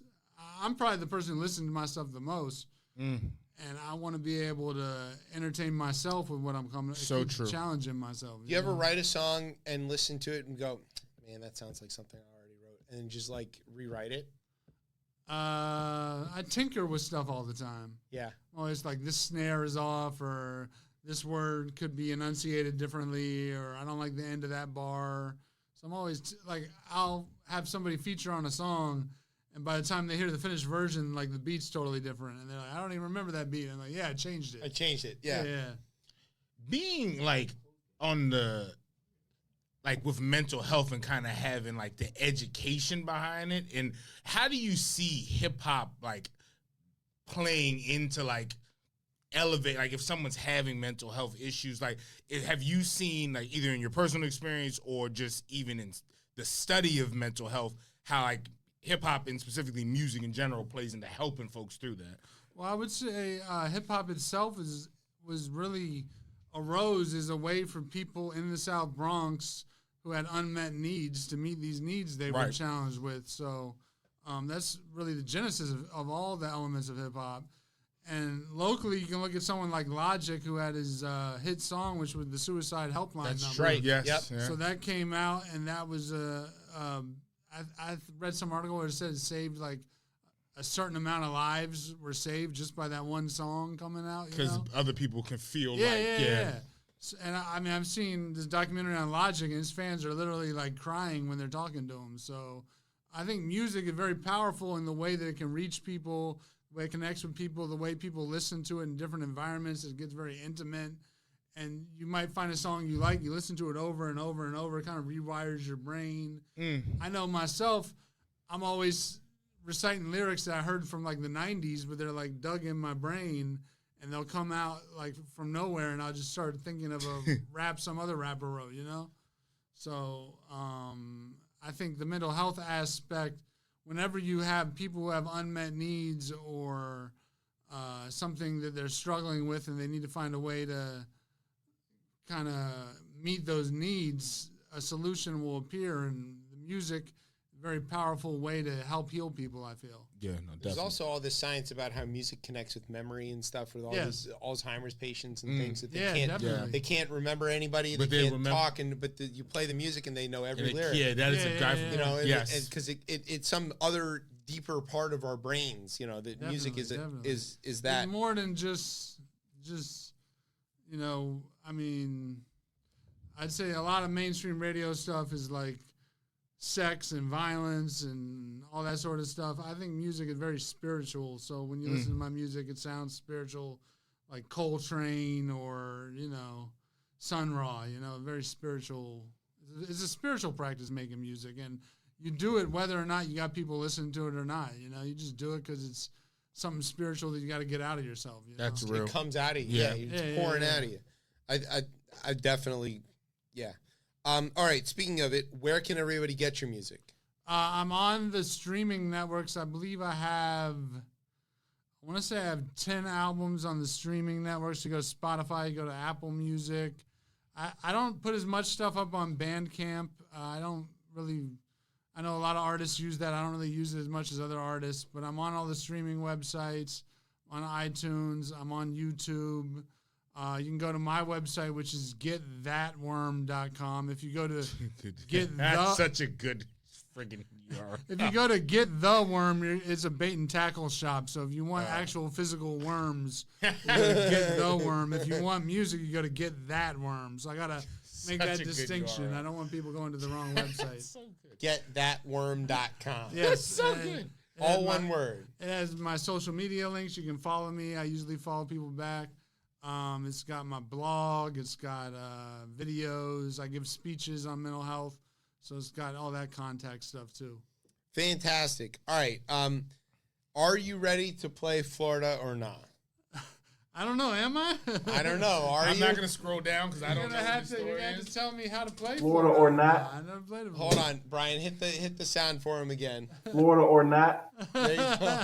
Yes. All right. So the way that this works is we're going to read you a news story with the you if it locational happened in details Florida or not. removed, and you Okay. tell us if this happened in Oh, Florida. and you know what's Or crazy? not in Florida. Someone who is featured on the song is the Florida. Right. So the Florida or not sound that you just heard is substantial. Oh, okay.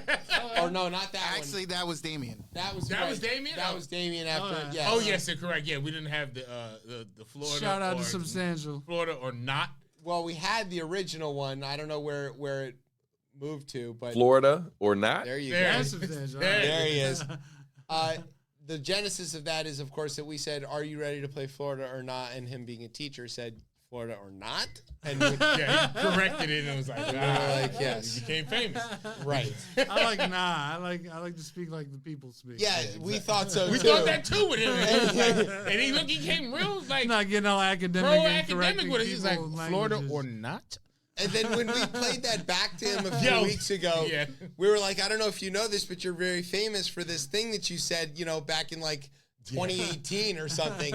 And he goes, "What did I say?" And then we hit the button and he says, Florida or not? "There you go." So, all right, here you go. Are you ready to play? I'm ready. Let's go. All right, do you sound ready? I'm That's ready. That's the line. Yeah, right? do you sound ready? Do you sound ready? All right, try as he might, Reza Bellucci can't reach his destination without running afoul of the U.S. Coast Guard. The key problem is his vessel, a giant floating hamster wheel made of buoys and wire, self-propelled by Bellucci running inside. Bellucci, who lives in this place after being granted asylum from Iran, was taken in by the Coast Guard last week aboard this vessel, following several days of back and forth with the authorities. According to a criminal complaint filed in the particular district, the Coast Guard cutter Valiant came across Bellucci as his homemade vessel was, off the coast. He told officers that his destination was London, England, more than 4,000 miles away. So we'll give you that it's the East Coast. Okay. Bellucci was asked for the vehicle's registration. He said it was registered in some state, but he couldn't find the registration, according to the complaint. Coast Guard assessed the vessel, known as a hydropod, and determined that it was, quote, conducting a manifestly unsafe voyage, according to the Coast Guard, which doesn't say where he started from, which is convenient for this story. The officers then approached Bellucci in a small boat, instructed him to join them. They were ending his voyage due to it being unsafe. He replied that he had a 12-inch knife and would attempt to kill himself if the officers attempted to remove him from the vessel. They returned to the boat and, hung around, as they do. When the officers tried again over the next day or so to get Bellucci to join them on the small boat, Bellucci displayed 2 knives and threatened to hurt himself if officers boarded the vessel. He also threatened to blow himself up along with the vessel. The officers saw him holding wires in his hands and believed him. The following day, a second Coast Guard cutter named Campbell arrived and sent a small boat to Bellucci to deliver food and water and word that a storm was expected. Good intel. Bellucci refused again to leave his vessel and told the officers that the bomb was not real. On August 29th, Campbell once again sent a small boat. This time they were able to safely remove Bellucci from his floating hamster wheel. He was brought ashore and charged. He was then released on $250,000 bond. wow. Interestingly, the same bond that the former president was released on. Okay. And he was taken in. How without any far did he incidents. get? Yeah, he was taken in without any incident. Off the coast. It's not clear where. 4,000 miles. He wasn't like He didn't get. 2,000 miles out there. He was not at the Canary Islands. No. All right. So did this happen in Florida or not in Florida? I'm gonna say it did not happen in Florida. Okay. Show your work. Show my work. I think I actually read this article. I'm just Florida to London. That seems like longer than 4,000 miles. I don't know. It does sound like that. What do you think? While he does have a raft that most Cubans would be envious of, Yeah. I do. I would probably lean on. This is not Florida either. Incorrect. This was definitely Florida. Yes. He lives in Florida, and he was arraigned in Miami in the Southern District of Florida. This guy's got a record a mile long of doing weird shit like this. He's run across the country twice. Forrest Gump. Yes, exactly. Wow. He also has tried to run to England several times on similar things, including once in over the water. Yes, in an inflatable one of those little pods that you're supposed to run and bump into people in, or something like that. Yeah, you know, I'm sure he's fine. All right, well, I'm 0 for 1. Yeah, well, that's it. That's it. That's the there's only no more. one. Okay. That's it. Swing and a miss. Yeah, I'm sorry. That's okay. You're still invited back. You can play again next time. That. All right, so here's what we're going to do. We're going to take a break and play another one of your songs. When we come back, we're going to talk about all kinds of interesting stuff, including Out of Compliance Kevin. We'll do a Tez talk, and we'll do a little sports makeup things, and Brian's got to talk about his favorite congresswoman and some cheesesteaks. It's going to be wild. We're on time. Yes. All right, you're listening to Chip Chat on Beltway Radio and beyond. Sweeps. Hey. You don't wanna go shot for shot, I'm unstable. I drink my own self under the table with a toast to good health. Wine to a vital number to my head. I'm borderline suicidal. I don't get out of bed. Reach for the nightstand where I got 4 warm Keystone light cans, which will give me the gumption to get up. I mean, at least sit up, hit up the store, feed the beast with a bottle off the bottom. When I'm in, I feel as if it's not at all a problem. Never mind whatever remains in the jars and the piggy banks, dumping out change. Look, daddy gotta get some drinks. I'm a drunk tank regular, last call predator, thinking it's better to stand tall rather than hit knees. I see the weak flock in the detox that works for them, but I need not. I don't really care what a hater think. Pour another drink, here the glasses clink. Girls wearing mink, looking pretty in pink. Pour another drink, here the glasses clink. People try to act like their don't stink. Pour another drink, here the glasses clink. Try to take me out, but the ship don't sink. Pour another drink, here the glasses clink. Don't say, I say, every day a holiday on payday. Play hard, take a vacay. Way back in the 80s, I was underage, my heyday. Laid back when I was a baby, playing with paper planes, radio, B-boy, K-Day.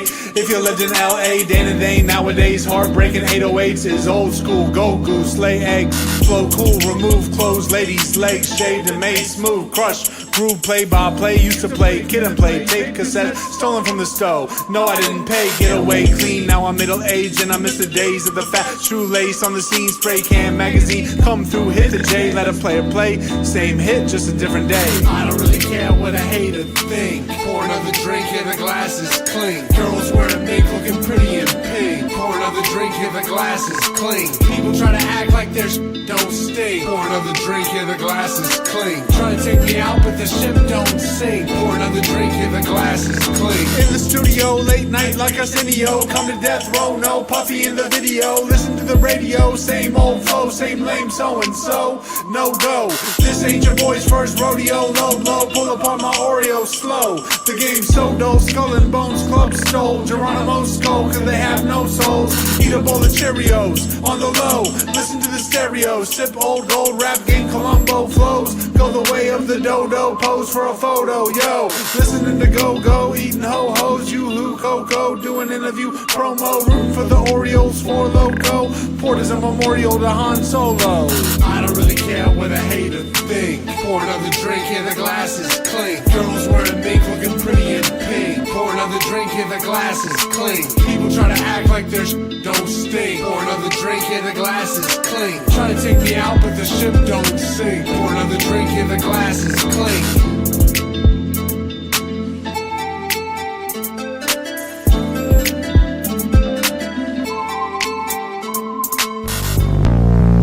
Okay, it's true. I stayed up late last night, so I had half the turbo force this morning. The vitamins, the minerals, the amino acids. The vitamins, the minerals, the the vitamins, the minerals, the amino acids. The vitamins, the minerals. That's turbo force. 5 different types of caffeine.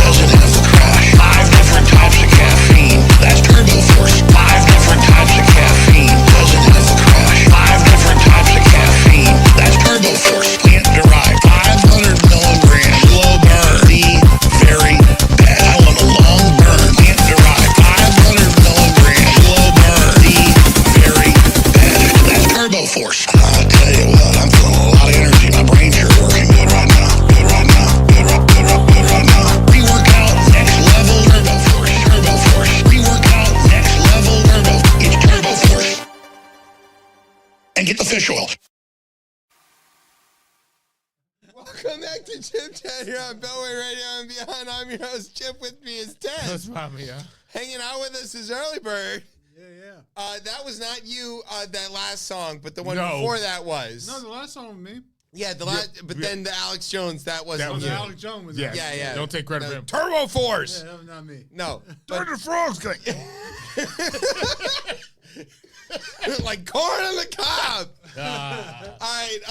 It's been too long. But the song right before that, tell us about that song. That song is called Clink. It features my friend K Beta. Shout out to K Beta. I was going to say, yeah. Good people. And Sketch was also in the video. He wasn't rapping, but he was in the video.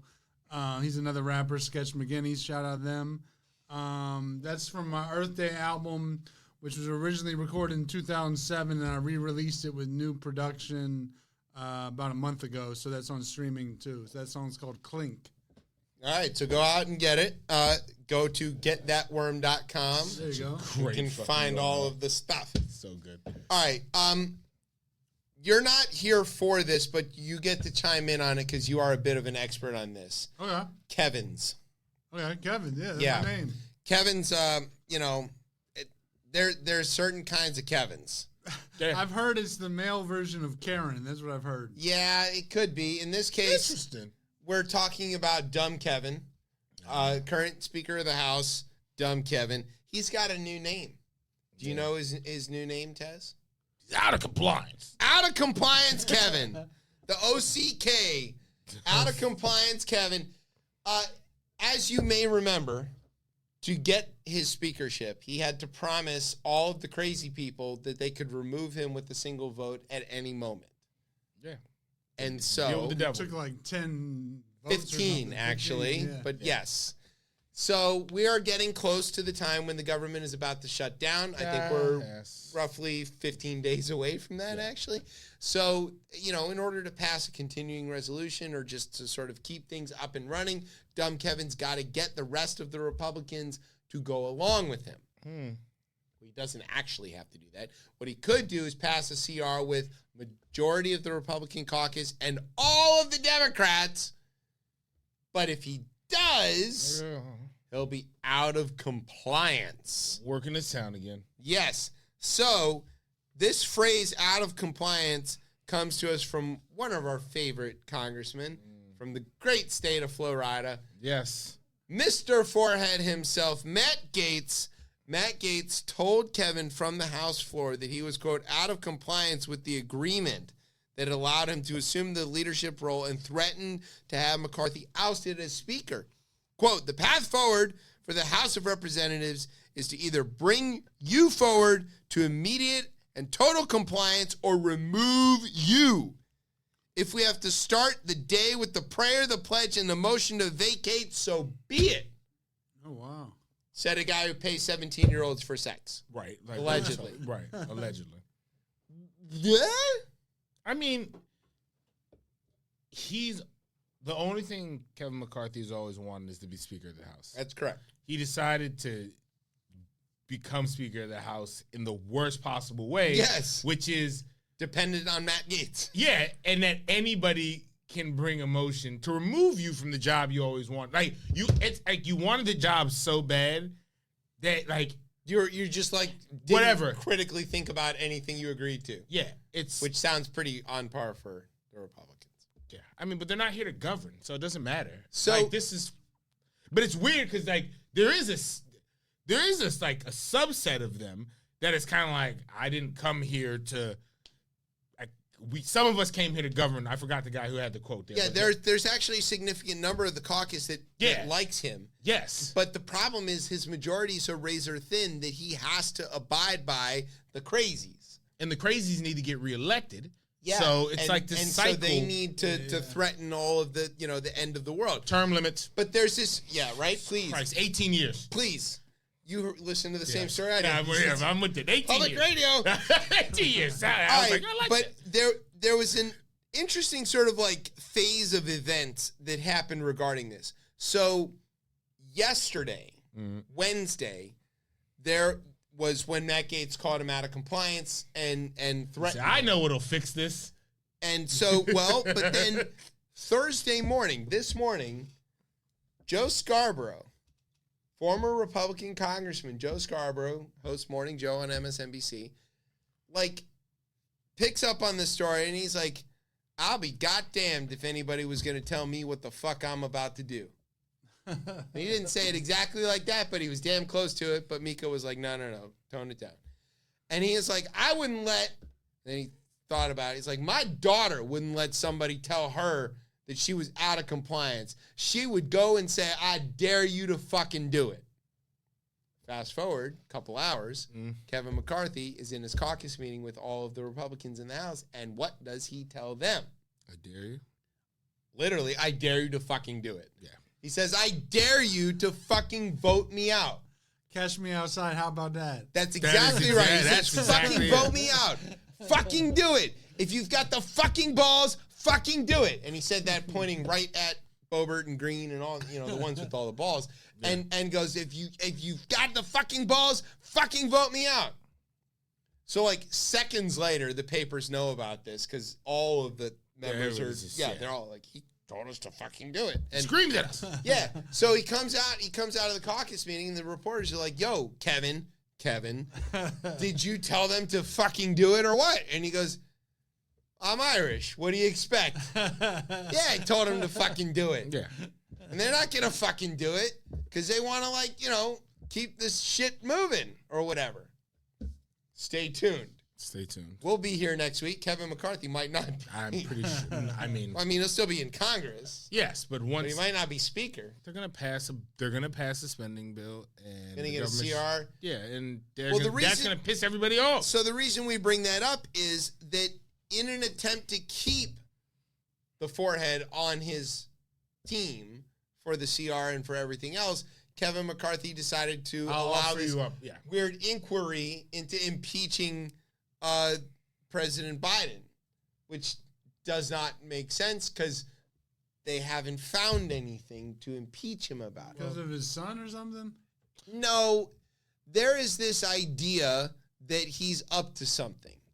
And the Republicans are very sure that he is, but they haven't found anything yet.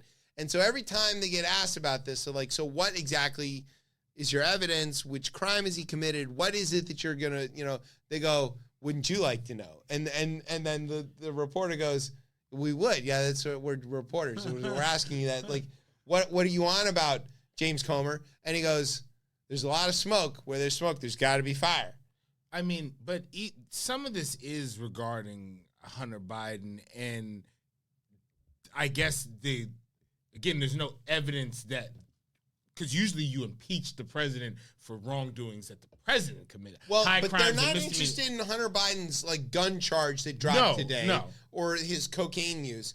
They're interested in this idea that he was using his father's influence, yes. And unlike Jared Kushner. There we go. And there we have it. Thanks. There we have it. Thanks, Bird. Thanks for pointing that out. Yeah. So, in Fox Newsistan, there is this idea that Joe Biden is taking bribes from Ukrainians of some kind, but unspecified, and that it involves Hunter and something called Burisma, which they don't know what it is. Right. And there may or may not be a laptop and or a sex tape in Maria Bartiromo. And so, every time, and James Comer, who is the chair of the House Oversight Committee, has been trying like hell to find something on this. They've subpoenaed, a random emu in Australia to tell him that, there's no information here. And Doug. Right. And they can't.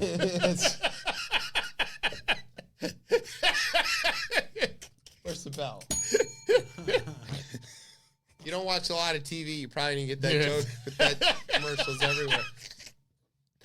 They've yet to turn up even a shred of anything, and they can't. They keep saying they've got it, but even Fox News is like, "Well, what have you got?" And they go, "We'll tell you." And they go, "Well, could you tell us now? It's been 16 months." And they go, "Don't worry, it's coming." So we're in year 3 of this attempted investigation. It has yet to turn up anything. Like Hillary's emails. It's exactly like that. Yeah. This is Banana Republic. It is. And Banana so Republic. in order to appease those people, Dumb Kevin gave them an opportunity, and he said, fine, I'll do the impeachment inquiry, which they said opens up all this opportunity for them to ask a lot more questions. It gives them extraordinary powers. It does not. They cannot issue any additional subpoenas. They could already issue subpoenas. Like, nothing has changed here. And Matt Gaetz is like, if they oust him, who's gonna figure it out? If they oust him, who do they replace him with? Jeffries. Yeah. Who won all of the other votes. 14 votes in a row. Future Speaker Hakeem Jeffries won. And then on the 15th vote, Dumb Kevin finally got more votes. Jeez. Devin Nunes is Cal. Yeah. All right. Do you have a test talk? Yes. It's we talk about in these test talks over and over again climate change. We do. We are here. We are. We're here.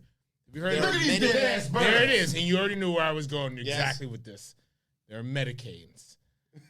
Or Mediterranean hurricanes. Yes. They've The Mediterranean is now spawning hurricanes. 3 degrees warmer than average, both in the Atlantic and the Mediterranean. It's too small a body of water. How can it possibly create a hurricane?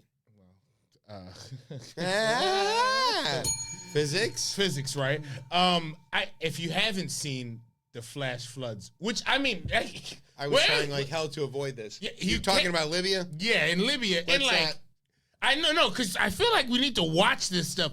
If you watch the water rushing through, like when people talk about biblical times, That's a biblical flood.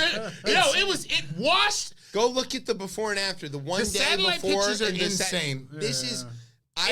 This came on BBC before I came up here and on TV, and I started crying. It's insane. And my daughter was like, "Daddy, what's wrong with you?" And I was like, "I am terribly sad." And she's like, "Why?" I was like, "There's that we know of 11,000 people it's dead, easy 30,000, but it could be 100,000 people who are unaccounted for." People are talking about swept losing out to 100 sea. people in their family. 150 people of a family. in one I didn't family. have 100 people in my Yeah, family. it's This is a place that does not exist anymore. Wow. It is wiped off the map. the waves. The ocean is bringing people back in. Yes. It's They've got a sanitation catastrophe on their hands because there's so many dead bodies. They don't know what to do with them, and they're not going to be able to safely restore the water supply. And this is a one-time event. That could happen again next year. And several thousand miles down the coast, well, not down the coast, but Right. as the crow flies to southern Morocco, there was an earthquake. Yes. So devastating that it's killed more people than we can possibly count. And we're never even going to get to them in the Atlas Mountains. It is. Greece as well has had these. I mean, They said the flood in Duran. Is that no, what's the name? Yeah, I forgot the name of the city of Derna, yes. Libya. They said the flood was so severe it caused an earthquake. That so much water came rushing through there that it shook the ground and collapsed all the buildings. And I mean, this is like a climate change story. This is also like a failure of government story. And Absolutely. I think the I mean, people of Libya hasn't had government for so long. The people of Libya, I mean, are going to there's going to be hell to pay for the rival factions between the reason that Libya hasn't had government is because that other governments have sought to destabilize the whole situation. I mean, that we are dealing with the consequences of human-caused climate change, human-caused lack of governance and lack of humanity, and also just regular natural disasters that could be mitigated even if like the world a system, fucking cared. even like they don't have a system to warn people. Like they were saying, they could have saved maybe 10,000 people just by. They just knew to get to higher. Hey, ground. like the forecast we take for granted. That's right. Like I don't know. Chuck Bell tells me the weather every morning. Yeah, which Capucci said that this is Matthew Capucci said this week is going to be it's gorgeous. Gorgeous. We don't have anything to worry for about a whole week. For 1 week. Yeah, I don't have to pay any attention. Yet, like I tell everybody, you're on a collision course. Everybody's on a collision course to being in a climate refugee camp. I don't know when. the sixth major extinction event. That's what it is. Yeah. There's a record about it. You should get it. It's right there. It's here. We are in it. It's here. So this thing, I mean, I'm telling people to go look at the the pictures. videos, like I finally saw a video I of it. don't want to look. The at video, that. like I was deeply troubled by Jesus how Christ, much don't look at water that. was moving and how fast it was moving. It's not just how fast it's moving, but what it's carrying. Mud, debris, cars, people, Whole buildings. Yeah, Chemicals, feces. chemicals. Yeah, another piece that's. Not, I was talking to somebody who lives on the Florida coast in the Big Bend and talking about the surge, what happened, the storm surge, and what they dealt with, and they were talking about 15 feet of water, and he said that the houses are all rated to withstand, 150 mile an hour winds because everybody's worried about the wind, which is fine. They're always worried about the wind. It's wind, but the problem is, what if you have water moving that fast? Yeah. Oh wow. And water is very, very, very heavy. 8 pounds a gallon heavy. Yeah. It is no joke. If you've got feet of It is water the element that's going to moving through, it will knock over. And this guy told me that there weren't houses collapsed or walls leaning. There was nothing left. It was flat sand where there had been a city, towns of hundreds, thousands of people, was sand. And that's here in Florida. Category 1 is hitting Massachusetts. 100 mile per hour again, because the water is a hot tub. If you know anything about a hurricane, what does it need? Hot water. And we've got gobs of it. Abundance of hot water. So all we got to do is check some ice in the water. It's going to be fine. Yeah, I know where there is some. It's in Greenland. We're gonna gonna buy, and we can buy them. We can buy that. Trade one Puerto Rico for Greenland. And it's gonna be great. All right, I'm scared. With a happy story. Yeah. Oh no, you don't know this show. Here comes a happy story. Dateline, East Lansing, Michigan.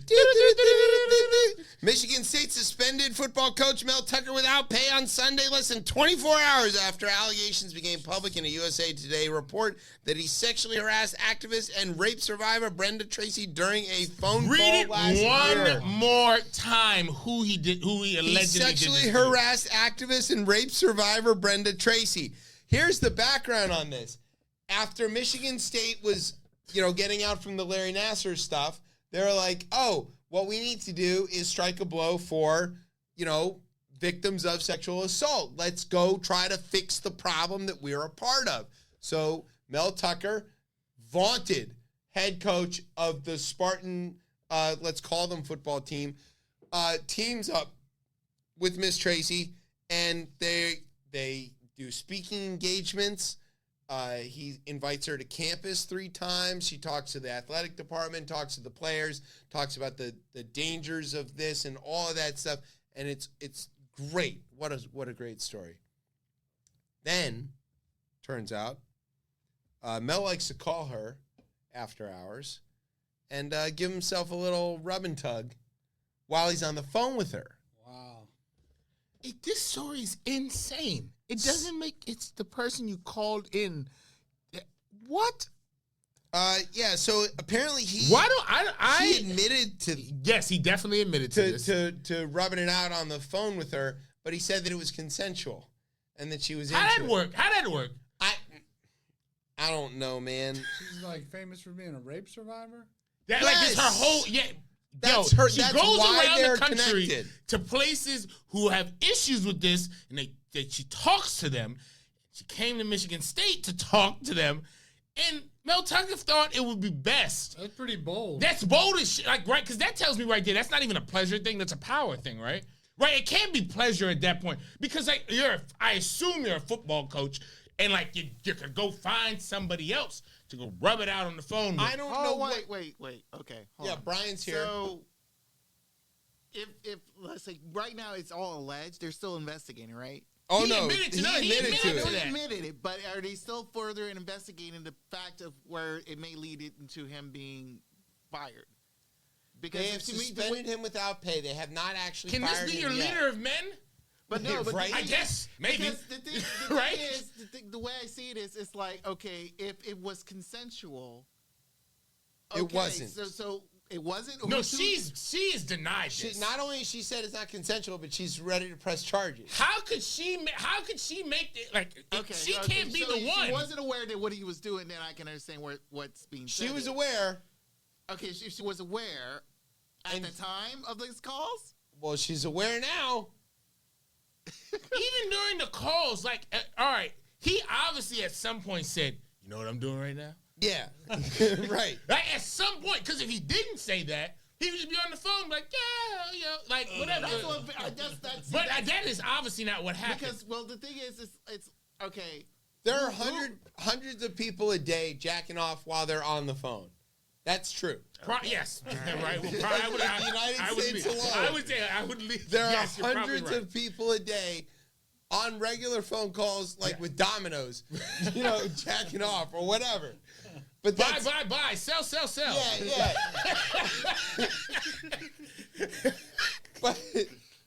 but this guy, Lord have mercy, I'm about to bust. She knew about it and she was like, "Yo, this is a problem. Stop doing that." And he was like, "No, let me finish." That was said. That was something like that. But again, he admitted to it, and he said that it was consensual. He said that they were having phone sex. Okay. So with the lady who comes out to tell everybody about sexual harassment. Now this is where the confusing part comes. Either A, from him saying consensual, or B, every lawyer for any one of these men, the first thing they say to do? It was consensual. Yeah. That's what his lawyer told him to go do. Okay, that's what it is. Okay, but again, that's why I figured is this further being investigated?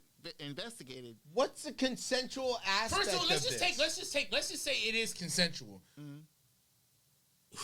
What's the consent involved here? But even so, let's just say it is consensual. If you are the football coach of this, like for Michigan State, which we know has had other issues that's been going on there, and this is also again. Not with whoever you met at the local bar. It's not like you're Urban Meyer playing grab ass at the bar that you own while you're supposedly on, ESPN or on the game day. Or on exactly. So I mean, but again, you picked the person who comes to the school to talk about these things and to shine light on them. You're poor judgment. It's not poor judgment. It's intentional.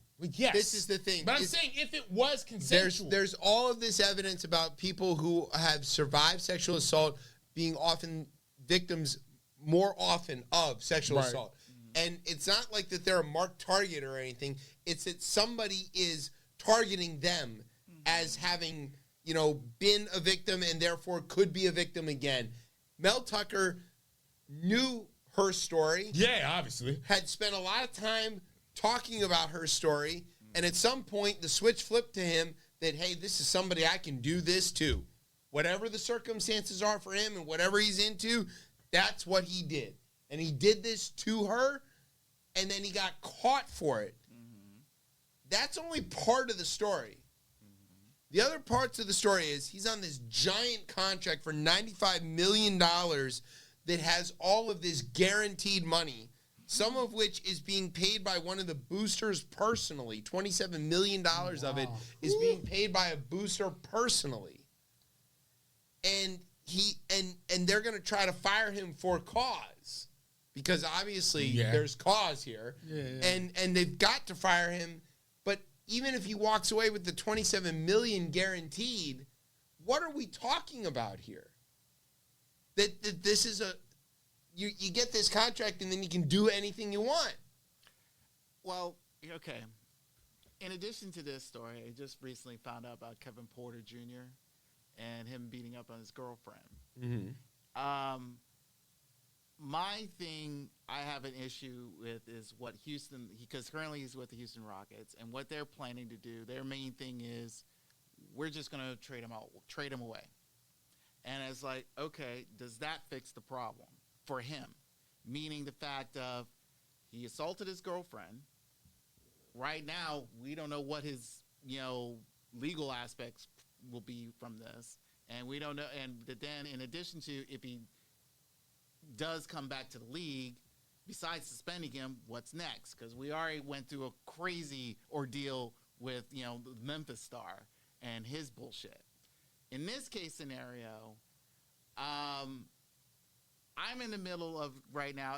To me, it's kind of a little confusing, and because of the fact it's just like it's a phone conversation. One, I'm kind of curious of how unless the phones are tapped at Michigan State, how did it get this conversation unless someone spurted it out? Or she recorded it. But the thing is like, okay, how did this come about? To me, that feels like, okay.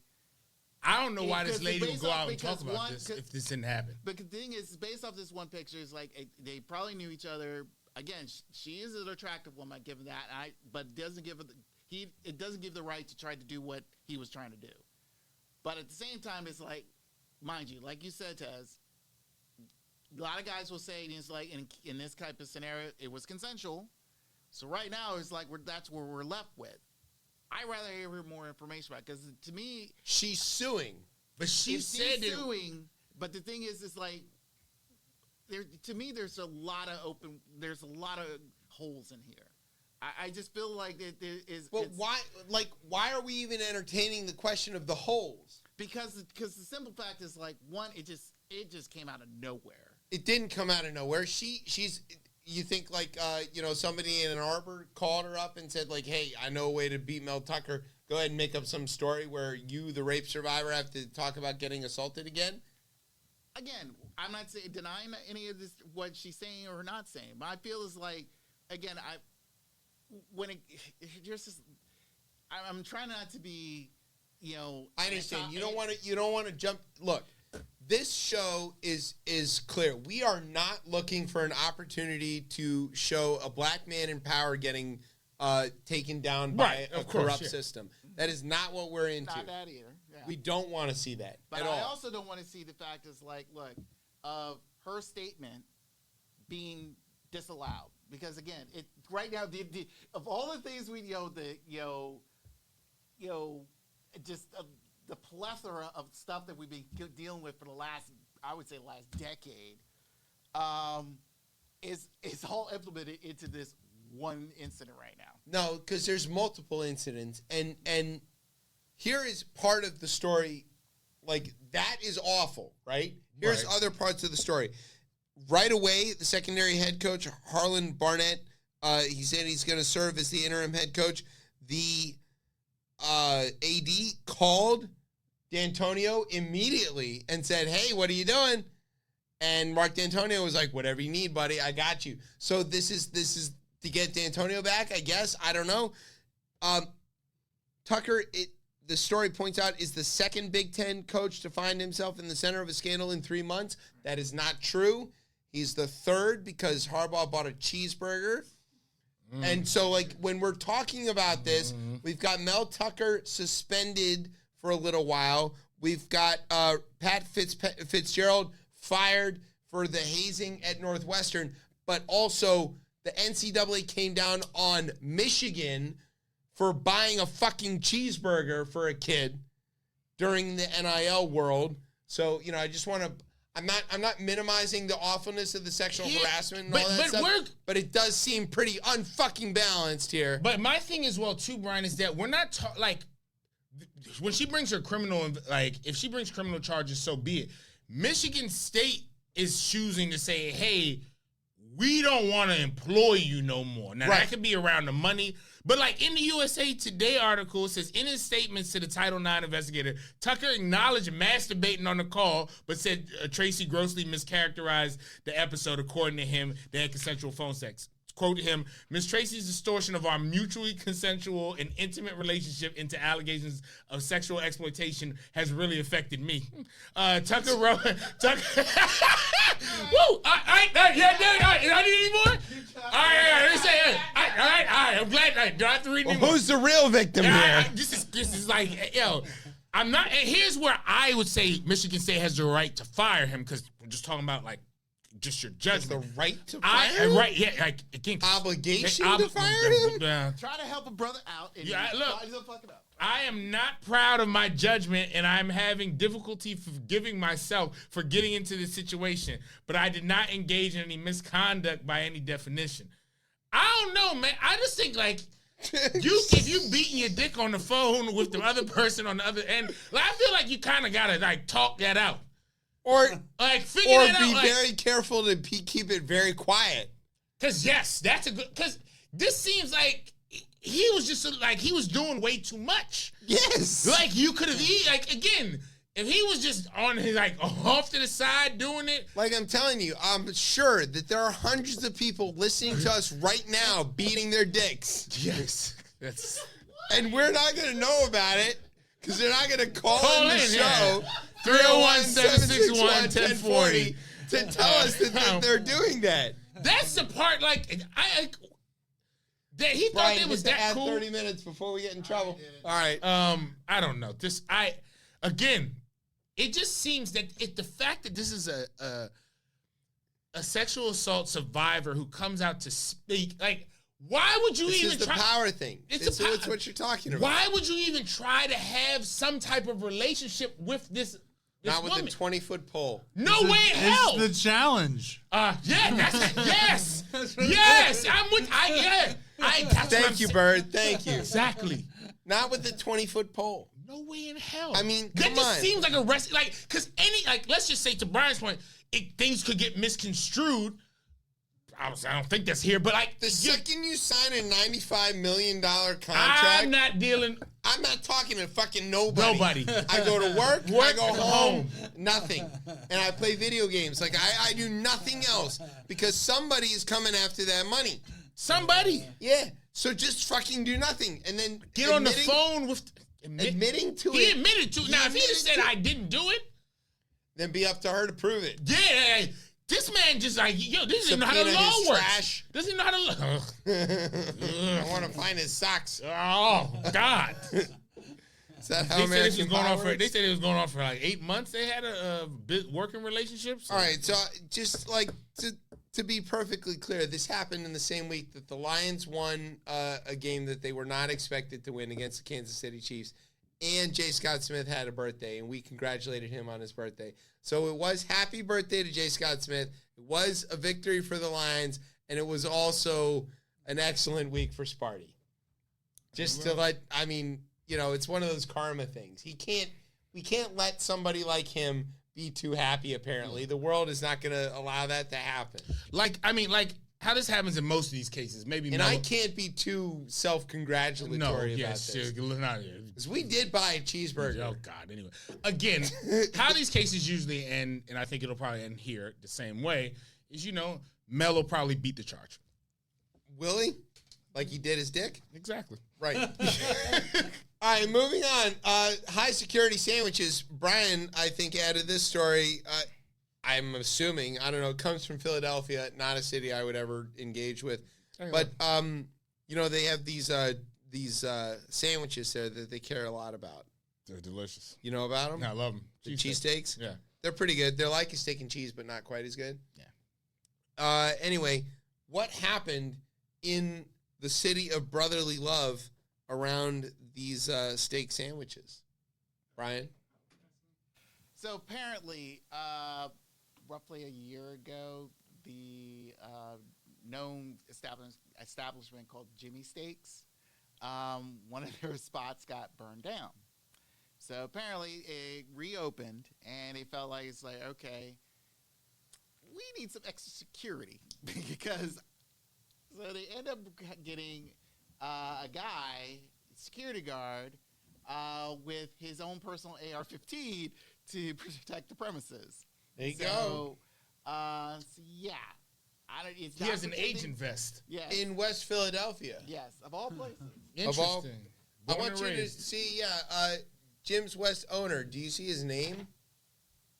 Oh, God. Go ahead. Cortez Johnson. Cortez Johnson. God damn it. Shit. Cousin of yours? No. No? Cortez Johnson. Oh, God. This agent vest is bothering me. Right? I feel like that's like when people get those damn vests for their animals. It's like service animal. Like you can get the agent vest anywhere. It screams Enrique Terrio. A lot, yeah. Yeah. Let's see how long it turns out that he was at January 6th.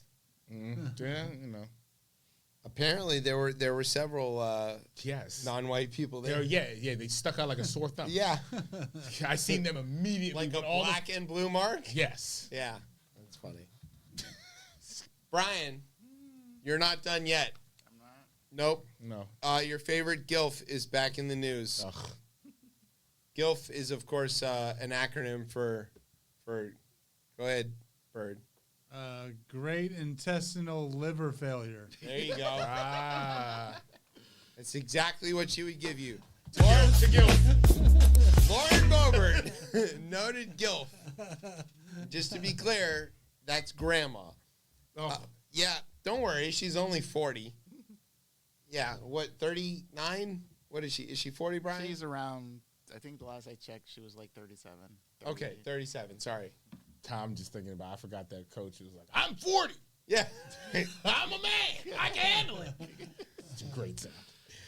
Congresswoman Lauren Boebert was escorted Nominally. out of a Sunday night performance of the Beetlejuice musical in downtown Denver, accused by venue officials of vaping, singing, recording, and, quote, causing a disturbance during the performance. That's why I would get kicked out of Beetlejuice. The Beetlejuice musical. Okay. Yeah, so she went to go see the Beetlejuice musical. Some high art.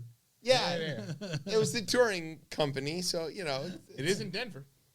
Come on, why are you there? Exactly. So she was at the show. Now, there is security footage of this, which I watched. There's not sound on it, though, which is unfortunate. I want to hear Beetlejuice sing. But basically what you see is she and her partner, not her husband, because, you know, they're divorced after she helped him show his junk to teenagers, which is true. They're sitting in the aisle seat, and eventually some guys in those suits that look like they're security, because they are, go like, hey, you got to go. And they go to take him out. What they had been doing was, like, taking a lot of photos, videos, and vaping and being, you know, causing a ruckus. So basically being a teenager. Yeah, not singing necessarily along, but just being loud. You know, it's one. You're not at Rocky Horror, right? Yeah, like it's you're not supposed to do all that. So they were asked to leave. And what do you think she did when she was told to leave? Act entitled. Indeed. Yes. Also, yes. Act entitled. Go on. Probably curse somebody out. She did and said. She's a congresswoman, after all. I'm a congresswoman. Yes, don't you know who I am? That's exactly right. The security footage shows her very definitely yelling that, don't you know who I am? And then pulling up her dress as she's walking out of the venue. So, yeah, you got the titty flash there. Oh, Bryan, you should go watch the video. We know you're a fan. You can put her in your flying car. And then... fly her ass out of there somewhere. Yeah, she's running for her third term wow. from her district. She almost lost in the last go. Yeah, she did almost lose. Maybe it's all publicity stunt. Yeah, it could be. Drew Sexton, campaign manager for Boebert, told the Denver Post that the second-term congresswoman denied vaping during the show. She did use her cell phone to take a picture of the performance. No, it takes a picture now. Unaware that videos and photos weren't allowed. Quote, I can confirm the stunning and salacious rumors. In her personal time, Congresswoman Lauren Boebert is indeed a supporter of the performing arts, parentheses, gasp. That is such a PR. And to the dismay of a select few, enthusiastically enjoyed a weekend performance of Beetlejuice, he wrote in a statement. He noted that the Post review of the show last week described it as zany, outrageous, and a lusty riot. Boebert, he wrote, encourages everyone to see the play, and its, quote, fantastic cast, tremendous visuals, and plenty of loud laughs. But, he added, with a gentle reminder to leave their phones outside the venue. So what a shit response. Ends in a PSA. Yeah, pretty good. All right, you hear that music, which means we've come to the end of the show.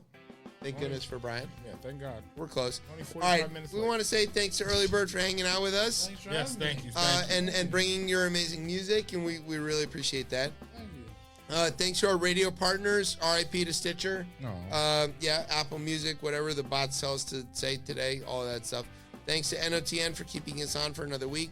We assume, don't know. Thanks to our home on the interwebs, CopleyMedia.com. To our digital media meatball, Isaac Elam, wherever he is. And thanks, as always, to our family here at Beltway Radio for making it sound as smooth as Yo MTG raps. Jesus Christ.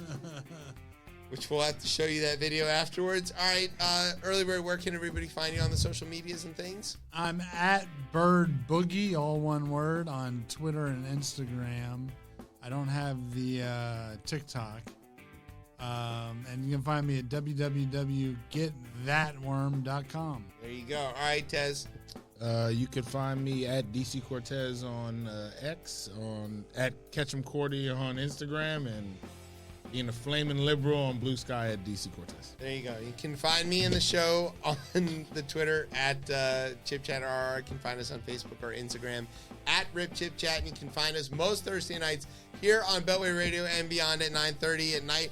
I'm Chip. That's Tez. That's Bird. That's Bryan. You've been listening to Chip Chat on Beltway Radio and beyond. Sweeps.